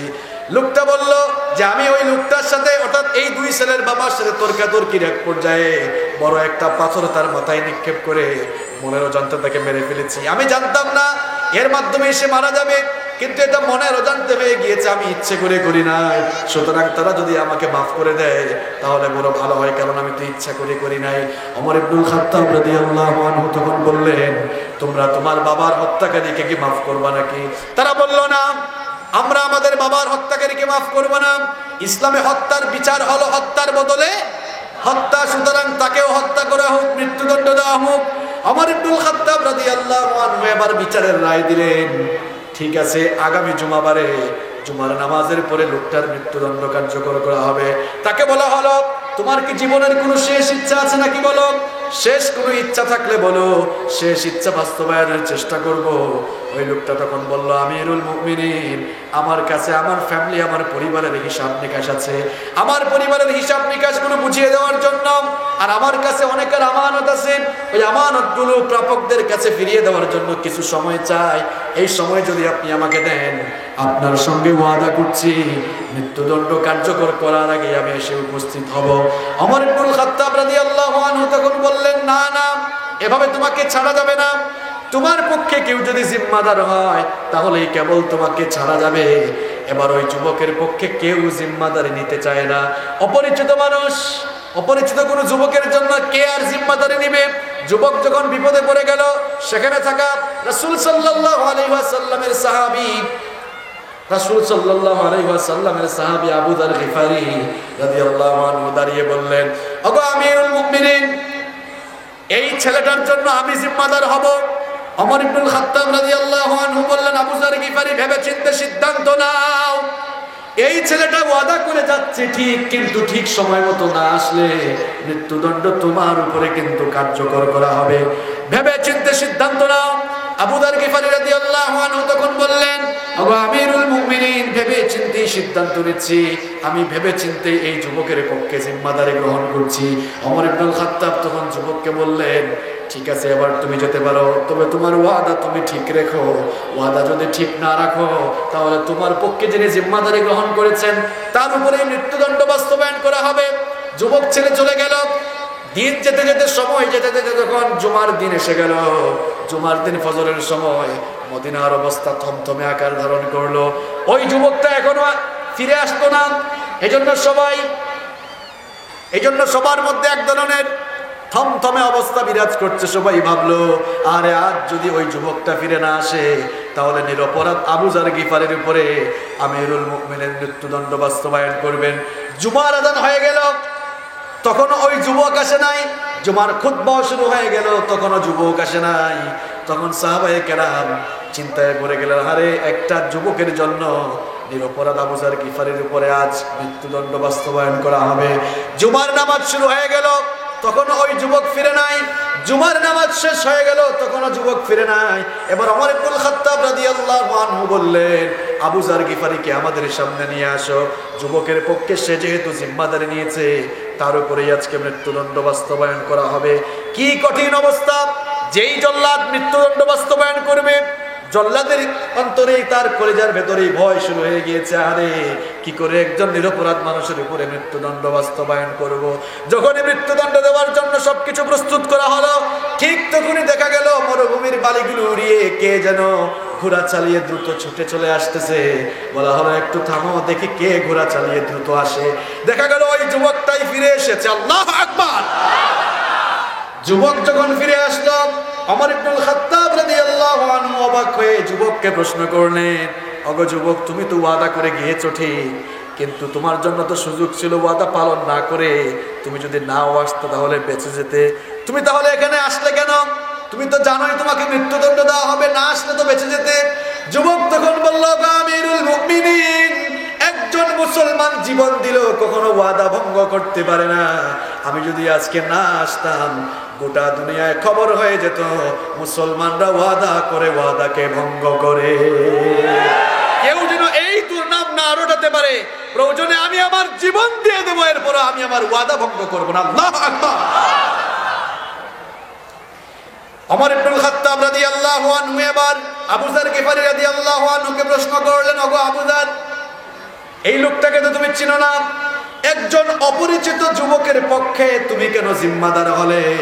আবু যার গিফারি রাদিয়াল্লাহু আনহু তখন বললেন, ওগো আমিরুল মুমিনিন, আমাদের একজন মুসলমান ভাই বিপদে পড়েছে। যদি কেউ তাকে সাহায্য না করত, আমি যদি তার জন্য এগিয়ে না আসতাম, দুনিয়ার মানুষগুলো মনে করত মুসলমানদের স্বভাব হলো এমন, একজন বিপদে পড়লে আরেকজন এগিয়ে আসে না। এই কথা যেন কেউ বলতে না পারে, এজন্য আমার ভাইয়ের পক্ষে আমি জিম্মাদারি গ্রহণ করে আমার ভাইকে আমি সহযোগিতা করেছি। আল্লাহু আকবার! এই দুইজনের অবস্থা দেখে ওই দুই ছেলে যাদের বাবাকে ওই যুবক হত্যা করে আদালতের কাঠগড়ায়, ওই দুই যুবক বলল, আমিরুল মুমিনিন থামেন, মৃত্যুদণ্ড দেওয়া লাগবে না, আমরাও আমাদের ভাইকে আল্লাহর ওয়াস্তে মাফ করে দিলাম। ওমর রাদিয়াল্লাহু আনহু আরো অবাক, কি ব্যাপার? এই ছেলেরাই তো চেয়েছিল তাকে যেন মৃত্যুদণ্ড দিই, এখন আবার মৃত্যুদণ্ড বাস্তবায়ন না করার পক্ষে কেন? প্রশ্ন করলেন, কেন তাদের মৃত্যুদণ্ড দেব না বলো? ওই দুইটা লোক তখন বলল, আমাদের এক ভাই ওয়াদা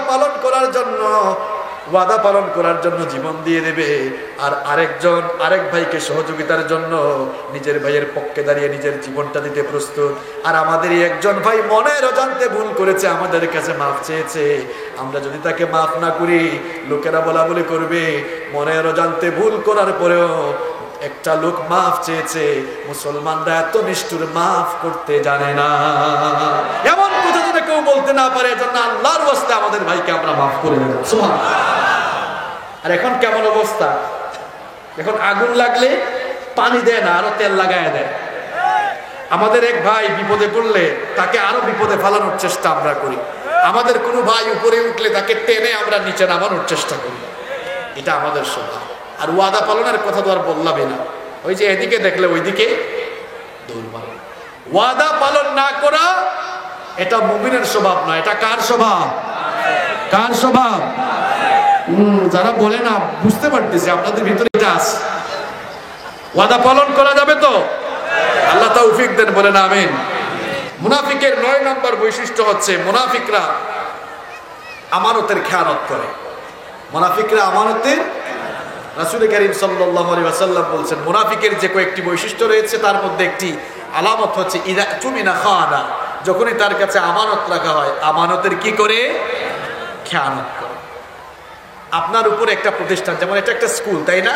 এই স্কুলের প্রধান যদি আপনি হন, হেডমাস্টার যদি আপনি হন, পুরো স্কুল আপনার উপরে আমানত। এটাকে সঠিকভাবে দায়িত্ব পালন করে এই স্কুল পরিচালনা করা আপনার দায়িত্ব, আপনার ফ্যামিলির দায়িত্ব আপনার উপরে। আপনি সেটাকে সঠিকভাবে পরিচালনা করবেন। যদি না করেন তাহলে খেয়ানত হয়ে যাবে। এমনকি আপনার আমার যে জান আছে, জীবন আছে, এই জীবনটাও আল্লাহর দেওয়া আমানত। এটিকে আল্লাহর সন্তুষ্টির পথে ব্যয় করতে হবে। আল্লাহর অসন্তুষ্টির পথে ব্যয় করা যাবে। সমাজ কিংবা রাষ্ট্রের দায়িত্ব বলে সেই দায়িত্বকেও আমানতদারিতার সাথে পালন করতে। এখন দেখা যায় আমরা খেয়ানত করতে করতে আমাদের পেট দায়িত্ব পাওয়ার আগে যা থাকে, দায়িত্ব পাওয়ার পর তার চেয়ে আরো বড় হইতে থাকে। আমানতদারিতা কাকে বলে শুনেন। ওমর ইবনুল খাত্তাব রাদিয়াল্লাহু আনহু তিনি যখন খলিফাতুল মুসলিমিন, ওমর ইবনুল খাত্তাব রাদিয়াল্লাহু আনহু তিনি তো বাংলাদেশের মতো ছোটখাটো কোনো দেশের প্রেসিডেন্ট ছিলেন না, অর্ধ পৃথিবীর শাসনকর্তা ছিলেন, অর্ধেক পৃথিবীর প্রেসিডেন্ট তিনি ছিলেন। তার শাসনামলে তার কিছু আত্মীয় স্বজন তার সঙ্গে দেখা করার জন্য আসলেন। তিনি একটা রুমের ভেতরে মোমবাতি জ্বালিয়ে কাজ করতেছিলেন। তার কিছু আত্মীয় স্বজন এসে দরজায় নক করলেন, আসতে পারি?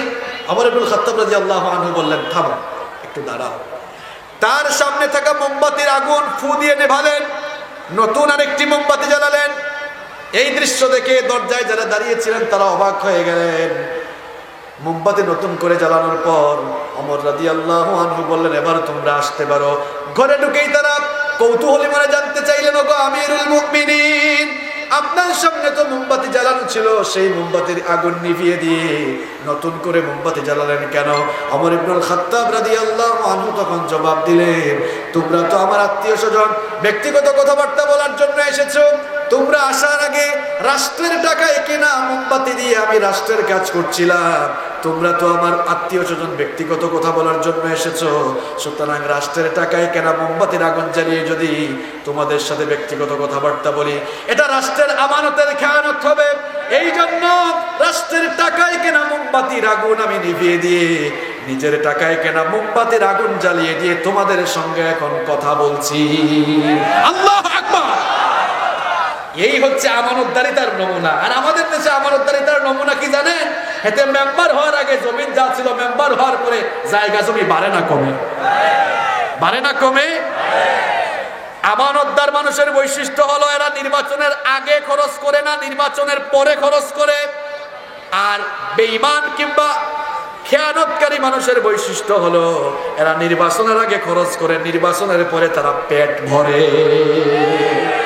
আপনি আগে খরচ করবেন কেন? জনগণের জন্য কাজ করবেন। জনগণ যাকে যোগ্য হিসাবে বানাবে সেই যাবে, পরে সে কাজ করবে। কিন্তু আমাদের সিস্টেম উল্টা, আগে নগদ, তাই না? আমানতের খেয়ানত করা, আমানতের খেয়ানত, এটা মুনাফিকের। বিশ্বনবী সাল্লাল্লাহু আলাইহি ওয়াসাল্লামকে প্রশ্ন করা হলো, আল্লাহর নবী, মাতাস সাআহ, কখন কিয়ামত হবে? বিশ্বনবী সাল্লাল্লাহু আলাইহি ওয়াসাল্লাম তখন বললেন, ইদা দুইয়াতিল আমানাতি ফান্তাজিরিস সাআহ, চতুর্দিকে যখন আমানতের খেয়ানত শুরু হয়ে যাবে তখন কিয়ামত শুরু হয়ে যাবে। সাহাবায়ে কেরাম তখন বললেন, কাইফা ইদাআতুহা ইয়া রাসূলুল্লাহ, বলেন সাল্লাল্লাহু আলাইহি ওয়াসাল্লাম, গো আল্লাহর নবী, চতুর্দিকে আমানতের খেয়ানত কেমনে শুরু হবে? বিশ্বনবী সাল্লাল্লাহু আলাইহি ওয়াসাল্লাম তখন বললেন, ইদা উসনিদাল আমরু ইলা গায়রি আহলিহি ফান্তাজিরিস সাআহ, যখন যোগ্যতা সম্পন্ন চেয়ারগুলোতে অযোগ্য মানুষ বসে যাবে তখন এই কিয়ামতের আলামত শুরু হয়ে যাবে।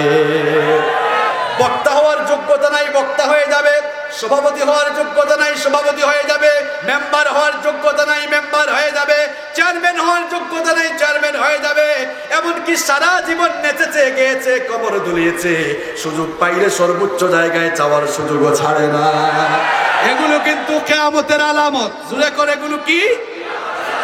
আহারে, দেখা যায় শিক্ষিত মানুষগুলো ডানে বামে বসে আছে, আর একেবারে তাদেরকে যারা চেয়ারপারসন হয়ে সভাপতিত্ব যিনি করছে নামও লিখতে জানে না। অথচ দেখা যায় ডানে বামে যাদের সামনে কথা বলছে তারা সবাই উচ্চ শিক্ষিত মানুষ, আর যেই লোকটা এদেরকে নেতৃত্ব দিচ্ছে বকলম। বিশ্বনবী সাল্লাল্লাহু আলাইহি ওয়াসাল্লাম বলছেন, কিয়ামতের আগে ইদা উসনিদাল আমরু ইলা গায়রি আহলিহি ফান্তাজিরিস সাআহ, কিয়ামতের আগে যোগ্যতার চেয়ারগুলোতে অযোগ্য মানুষ বসে যাবে আর যোগ্যতা সম্পন্ন মানুষগুলো নিচে থাকবে। এই সময়গুলো যখন চলে আসবে কিয়ামতের আলামত শুরু হয়ে যাবে। আমানতের খেয়ানত মুনাফিকের। তাহলে আমরা মুনাফিকের 9 নম্বর বৈশিষ্ট্য জানলাম। মুনাফিকরা খেয়ানতকারী হয়। মুনাফিকের 10 নম্বর বৈশিষ্ট্য হলো মুনাফিকরা কোরআনের আইনের বিরোধী হয়। মুনাফিকরা কোরআনের আইনের বিরোধী হয়। তারা কোরআন তেলাওয়াতের পক্ষে, কোরআনকে মসজিদে রাখার পক্ষে, কিন্তু কোরআনের কথা বলা, কোরআনের আন্দোলন করা, এমনকি কোরআনের শাসনের তারা বিপক্ষে। আল্লাহর কোরআন শুধু শুধু মসজিদে থাকার জন্য আসে নাই। বিশ্বনবী সাল্লাল্লাহু আলাইহি ওয়াসাল্লাম কোরআনকে যেমন মসজিদে নববীতে রেখেছেন, বিশ্বনবী সাল্লাল্লাহু আলাইহি ওয়াসাল্লাম এই কোরআন দিয়ে 10 বছর মদিনার রাষ্ট্র শাসন করেছে। তাহলে যারা বলবে কোরআন মসজিদে থাকবে, সমাজ পরিচালনায় কোরআন লাগবে না, এরা কি নবীজির বন্ধু না নবীজির দুশমন? এরা কি ঈমানদার না মুনাফিক? মুনাফিকরা কোরআনকে সহ্য করতে পারে না। কোরআনে কারীমের 4 নম্বর সূরা সূরাতুন নিসা এর 61 নম্বর আয়াতে আল্লাহ পাক সুন্দর করে বললেন, ওয়া ইযা কিলা লাহুম তাআলাউ মা আনজালাল্লাহু ওয়া ইলার রাসূলি রাআইতাল মুনাফিকিনা ইয়াসুদ্দুনা আনকা সুদুদা।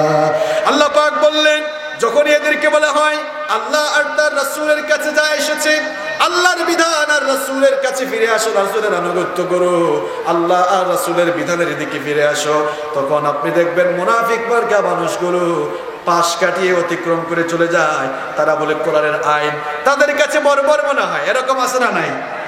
কিছু হাঁস মুরগি সূরা আছে, দেখবেন কিছুদিন পরপরই বলবে যে কোরআনের আইন এগুলো বর্বর আইন। দেখো না, চুরি করলেই চুরির অপরাধের কারণে হাত কেটে ফেলা হয়। আমরা কোরআনের ফর্মুলা বাদ দিয়ে বিচার করছি বলে চোরগুলোকে জেলে নেওয়ার পর প্রমোশন হয়ে চোর ডাকাত হয়ে বের হয়। এক বদনা চুরি করে জেলের মধ্যে গিয়েছে, গরু চুর পেয়ে বললো, কিরে তুই জেলখানায় আসতে কেন? কয় ভাই আর বলিও না, মুন্সিফপুর এলাকার এক মসজিদে বদনা চুরি করতে গিয়েছিলাম, মুন্সিফপুর এলাকার মানুষরা ধরে গণপিটুনি দিয়ে জেলখানার মধ্যে গিয়েছে। গরু চুর বললো, ধর বেটা, তোর তো কোনো প্রেস্টিজই নাই, বদনা চুরি করেছি, জানোস আমি কি? আমি গরু চুর, আমি তোর চাইতে আরো। এখন বদনা চুর যখন জামিন নিয়ে বের হয়, মনে মনে ভাবে, আরে এমন চুরি করলাম, প্রেস্টিজই নাই নিজের, ভবিষ্যতে চুরি করে গেলে বড়টাই করবো, গরু চুরি করে যাবো। গরু চুরি করে যাওয়ার পরে আরেক ডাকাইত পাইছে, বললো, কিরে এখানে কেন? আর বলিয়েন না, মুন্সিফপুর এলাকায় গিয়েছিলাম গরু চুরি করার জন্য, গরু চুরি করতে যাইয়া ধরা যখন খেলাম, মানুষ আমাদেরকে পিটনি দিয়া এরপরে এখানে পাঠাইছে। গাধা, আমি কে তুই জানোস? আমি তো অনেক বড় ডাকাইত, আমি শুধু চুরি করি না, বরং মানুষের বাড়িতে হামলা চালায় দলবল সহ কি করি, ডাকাতি করে। তখন চোর ডাকাইত হওয়ার ধান্দা করে, ডাকাইত হয়ে যখন জেলে যায়, তখন পাইছে দুর্নীতিবাজের লাগান। দুর্নীতিবাজ বললো, কিরে তুই এখানে কেন? আমি এই কাজ আসছি করে। তখন বলে, ঠিক আছে, জেলখানায় যতদিন থাকবে আমাকে বস মানবে, কারণ আমি তোরও উপরে, আমি তো রাস্তাঘাটে রড দেই না, সুযোগ পাইলে বাস দিই। তখন সেও ওই ধরনের চুর হওয়ার চিন্তা করে। আমরা আমাদের প্রচলিত আইন দিয়ে বিচার করছি, চোরেরা জেলখানায় যাচ্ছে, কিছুদিন পর জামিন নিয়ে বের হচ্ছে বলে এই দেশে চোর কমতেছে না বাড়তেছে? আমি আজকের এই জনশ্রুতে বলে যেতে চাই, চুরির বিচার একটা বিচার কোরআন দিয়ে করে।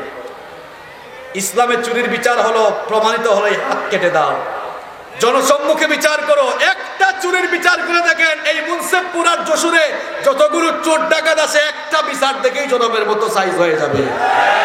আর জেনা ধর্ষণের বিচার, জেনা ধর্ষণ বাড়ছে কেন জানেন? কারণ কোরআন দিয়ে বিচার করা হয় না।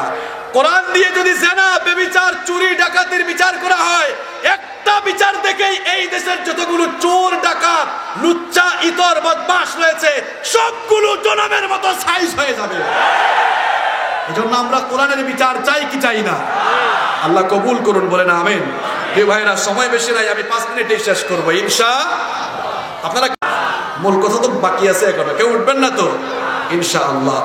মুনাফিকের 11 নম্বর বৈশিষ্ট্য হলো, এটা কি বলবো তো? এটা মুনাফিকের 11 নম্বর বৈশিষ্ট্য হলো, মুনাফিকরা সব সময় একটা ভয়ের ভিতরে থাকে। না জানি কোন সময় কোন আয়াত আমাদের চরিত্র ফাঁস করে দেয়। 1500 বছর আগে যখন বিশ্বনবী সাল্লাল্লাহু আলাইহি ওয়াসাল্লামের উপরে কোরআন নাযিল হচ্ছিল, মুনাফিকরা সব সময় ভয়ে থাকতো, না জানি আমাদের মুনাফিকি কর্মকাণ্ড কোন সময় আয়াত নাযিল করে আল্লাহ জানিয়ে দেন কিনা। কোরআনে কারীমের 9 নম্বর সূরা সূরাতুত তাওবা এর 64 নম্বর আয়াতে আল্লাহ তাআলা বলছেন, ইয়াহযারুল মুনাফিকুনা আন তুনাজ্জালা আলাইহিম সূরাতুন তুনাব্বিউহুম বিমা ফি কুলুবিহিম কুল ইস্তাহজিউ ইন্নাল্লাহা মুখরিজুম মা তাহযারুন। আল্লাহ তাআলা বলছেন, কোরআন কারীমের 9 নম্বর সূরা সূরাতুত তাওবা এর 64 নম্বর আয়াতে বলছেন, ওগো আমার হাবিব, মুনাফিকরা সব সময় ভয়ে থাকে না জানি কোন সময় কোন সূরা বা আয়াত নাজিল করে আল্লাহ তাদের চরিত্র ফাঁস করে দেন কিনা। আমার ভাইয়েরা, এখনো মুনাফিকের উত্তরসূরিরা দুনিয়াতে আছে। মুনাফিকরা হুজুর দেখলেই মাহফিল হলেই তারা ভয়ে থাকে, না জানে হুজুর মাইকের সামনে কোন সময় আমাদের সকল চরিত্র ফাঁস করে দিয়ে আমাদেরকে উলঙ্গ করে নাকি জাতির সামনে ছাড়ে। এজন্য হুজুররা আসলে স্লিপ দেওয়া হয়, হুজুর এইটা বলিয়েন ওইটা বলিয়েন না, হুজুর এই জিনিসটা দয়া করে বললেন না, এরকম আছে না নাই? কারণ মনের ভিতরে ভয়, যদি কোরআনের আয়াত দিয়ে সবকিছু ফাঁস করে দেয়, এরকম আছে না নাই? এইরকম স্বভাবের মানুষরা ইমানদার না মুনাফিক? আরো জোরে, ইমানদার না মুনাফিক? মুনাফিকের 12 নম্বর বৈশিষ্ট্য হচ্ছে মুনাফিকরা কাফেরদের সাথেও আতাত করে চলে, মুমিনদের সাথেও আতাত করে চলে। মুনাফিকের 13 নম্বর বৈশিষ্ট্য হলো এরা যুদ্ধ বিগ্রহকে এড়িয়ে চলে, আন্দোলনকে এড়িয়ে চলে। এরা দেখা যায় ইসলাম কিংবা ইসলাম রক্ষার আন্দোলন যখন আসে তখন তারা মুনাফিকের মতো ঘরে বসে থাকে। বিস্তারিত আমি আর যাচ্ছি না। 14 নম্বর হচ্ছে মুনাফিকরা সব সময় ইমানদাররা বিপদে বললে খুশি হয়। মুনাফিকের 15 নম্বর বৈশিষ্ট্য হলো মুনাফিকরা নিজেদেরকে সব সময় বুদ্ধিমান আর চালাক ভাবে। কোরআন কারীমের 2 নম্বর সূরা সূরাতুল বাকারা এর 13 নম্বর আয়াতে আল্লাহ তাআলা বললেন, ওয়া ইযা ক্বিলা লাহুম আমিনু কামা আমানান নাস ক্বালু আনুমিনু কামা আমানাস সুফাহা। আল্লাহ তাআলা বললেন, যখন এদেরকে বলা হয় ইমানদারদের মতো তোমরাও ঈমান আনো, তখন তারা বলে আমরা কি বোকা লোকদের মতো ঈমান আনবো নাকি? তারা নিজেদেরকে চালাক মনে করে। আল্লাহ তাআলা বলছেন, আলা ইন্নাহুম হুমুস সুফাহাউ ওয়ালাকিন লা ইয়ালামুন। এরা জানে না যে এরা নিজেরাই বোকা, নিজেরাই নির্বোধ। মুনাফিকের এই যে 15টা বৈশিষ্ট্য বললাম, 15টা চরিত্রের কথা বললাম, এই 15টা চরিত্র যদি আমার চরিত্র বা আপনার চরিত্রের সাথে মিলে যায়, এই চরিত্রগুলো তাওবা করে আজ থেকে এখান থেকে বের হওয়ার দরকার আছে না নাই? আল্লাহ তাআলা আমাদের ঈমানকে মুনাফিকের ভাইরাস থেকে হেফাজত করুন, আমরা বলি আমিন। সম্মানিত ভাইয়েরা, কেউ দাঁড়াবেন না। এতক্ষণ আলোচনা শুনেছি, এই প্রচন্ড রোদের মধ্যে আপনারাও বসেছেন, দেখেন রোদ সরাসরি আমার মুখে লাগতেছে, তাকাতেও পারতেছে না, এরপরও আপনাদের সামনে আমি কথা বলেছি। আমরা একসঙ্গে মোনাজাত করে উঠবো ইনশাআল্লাহ।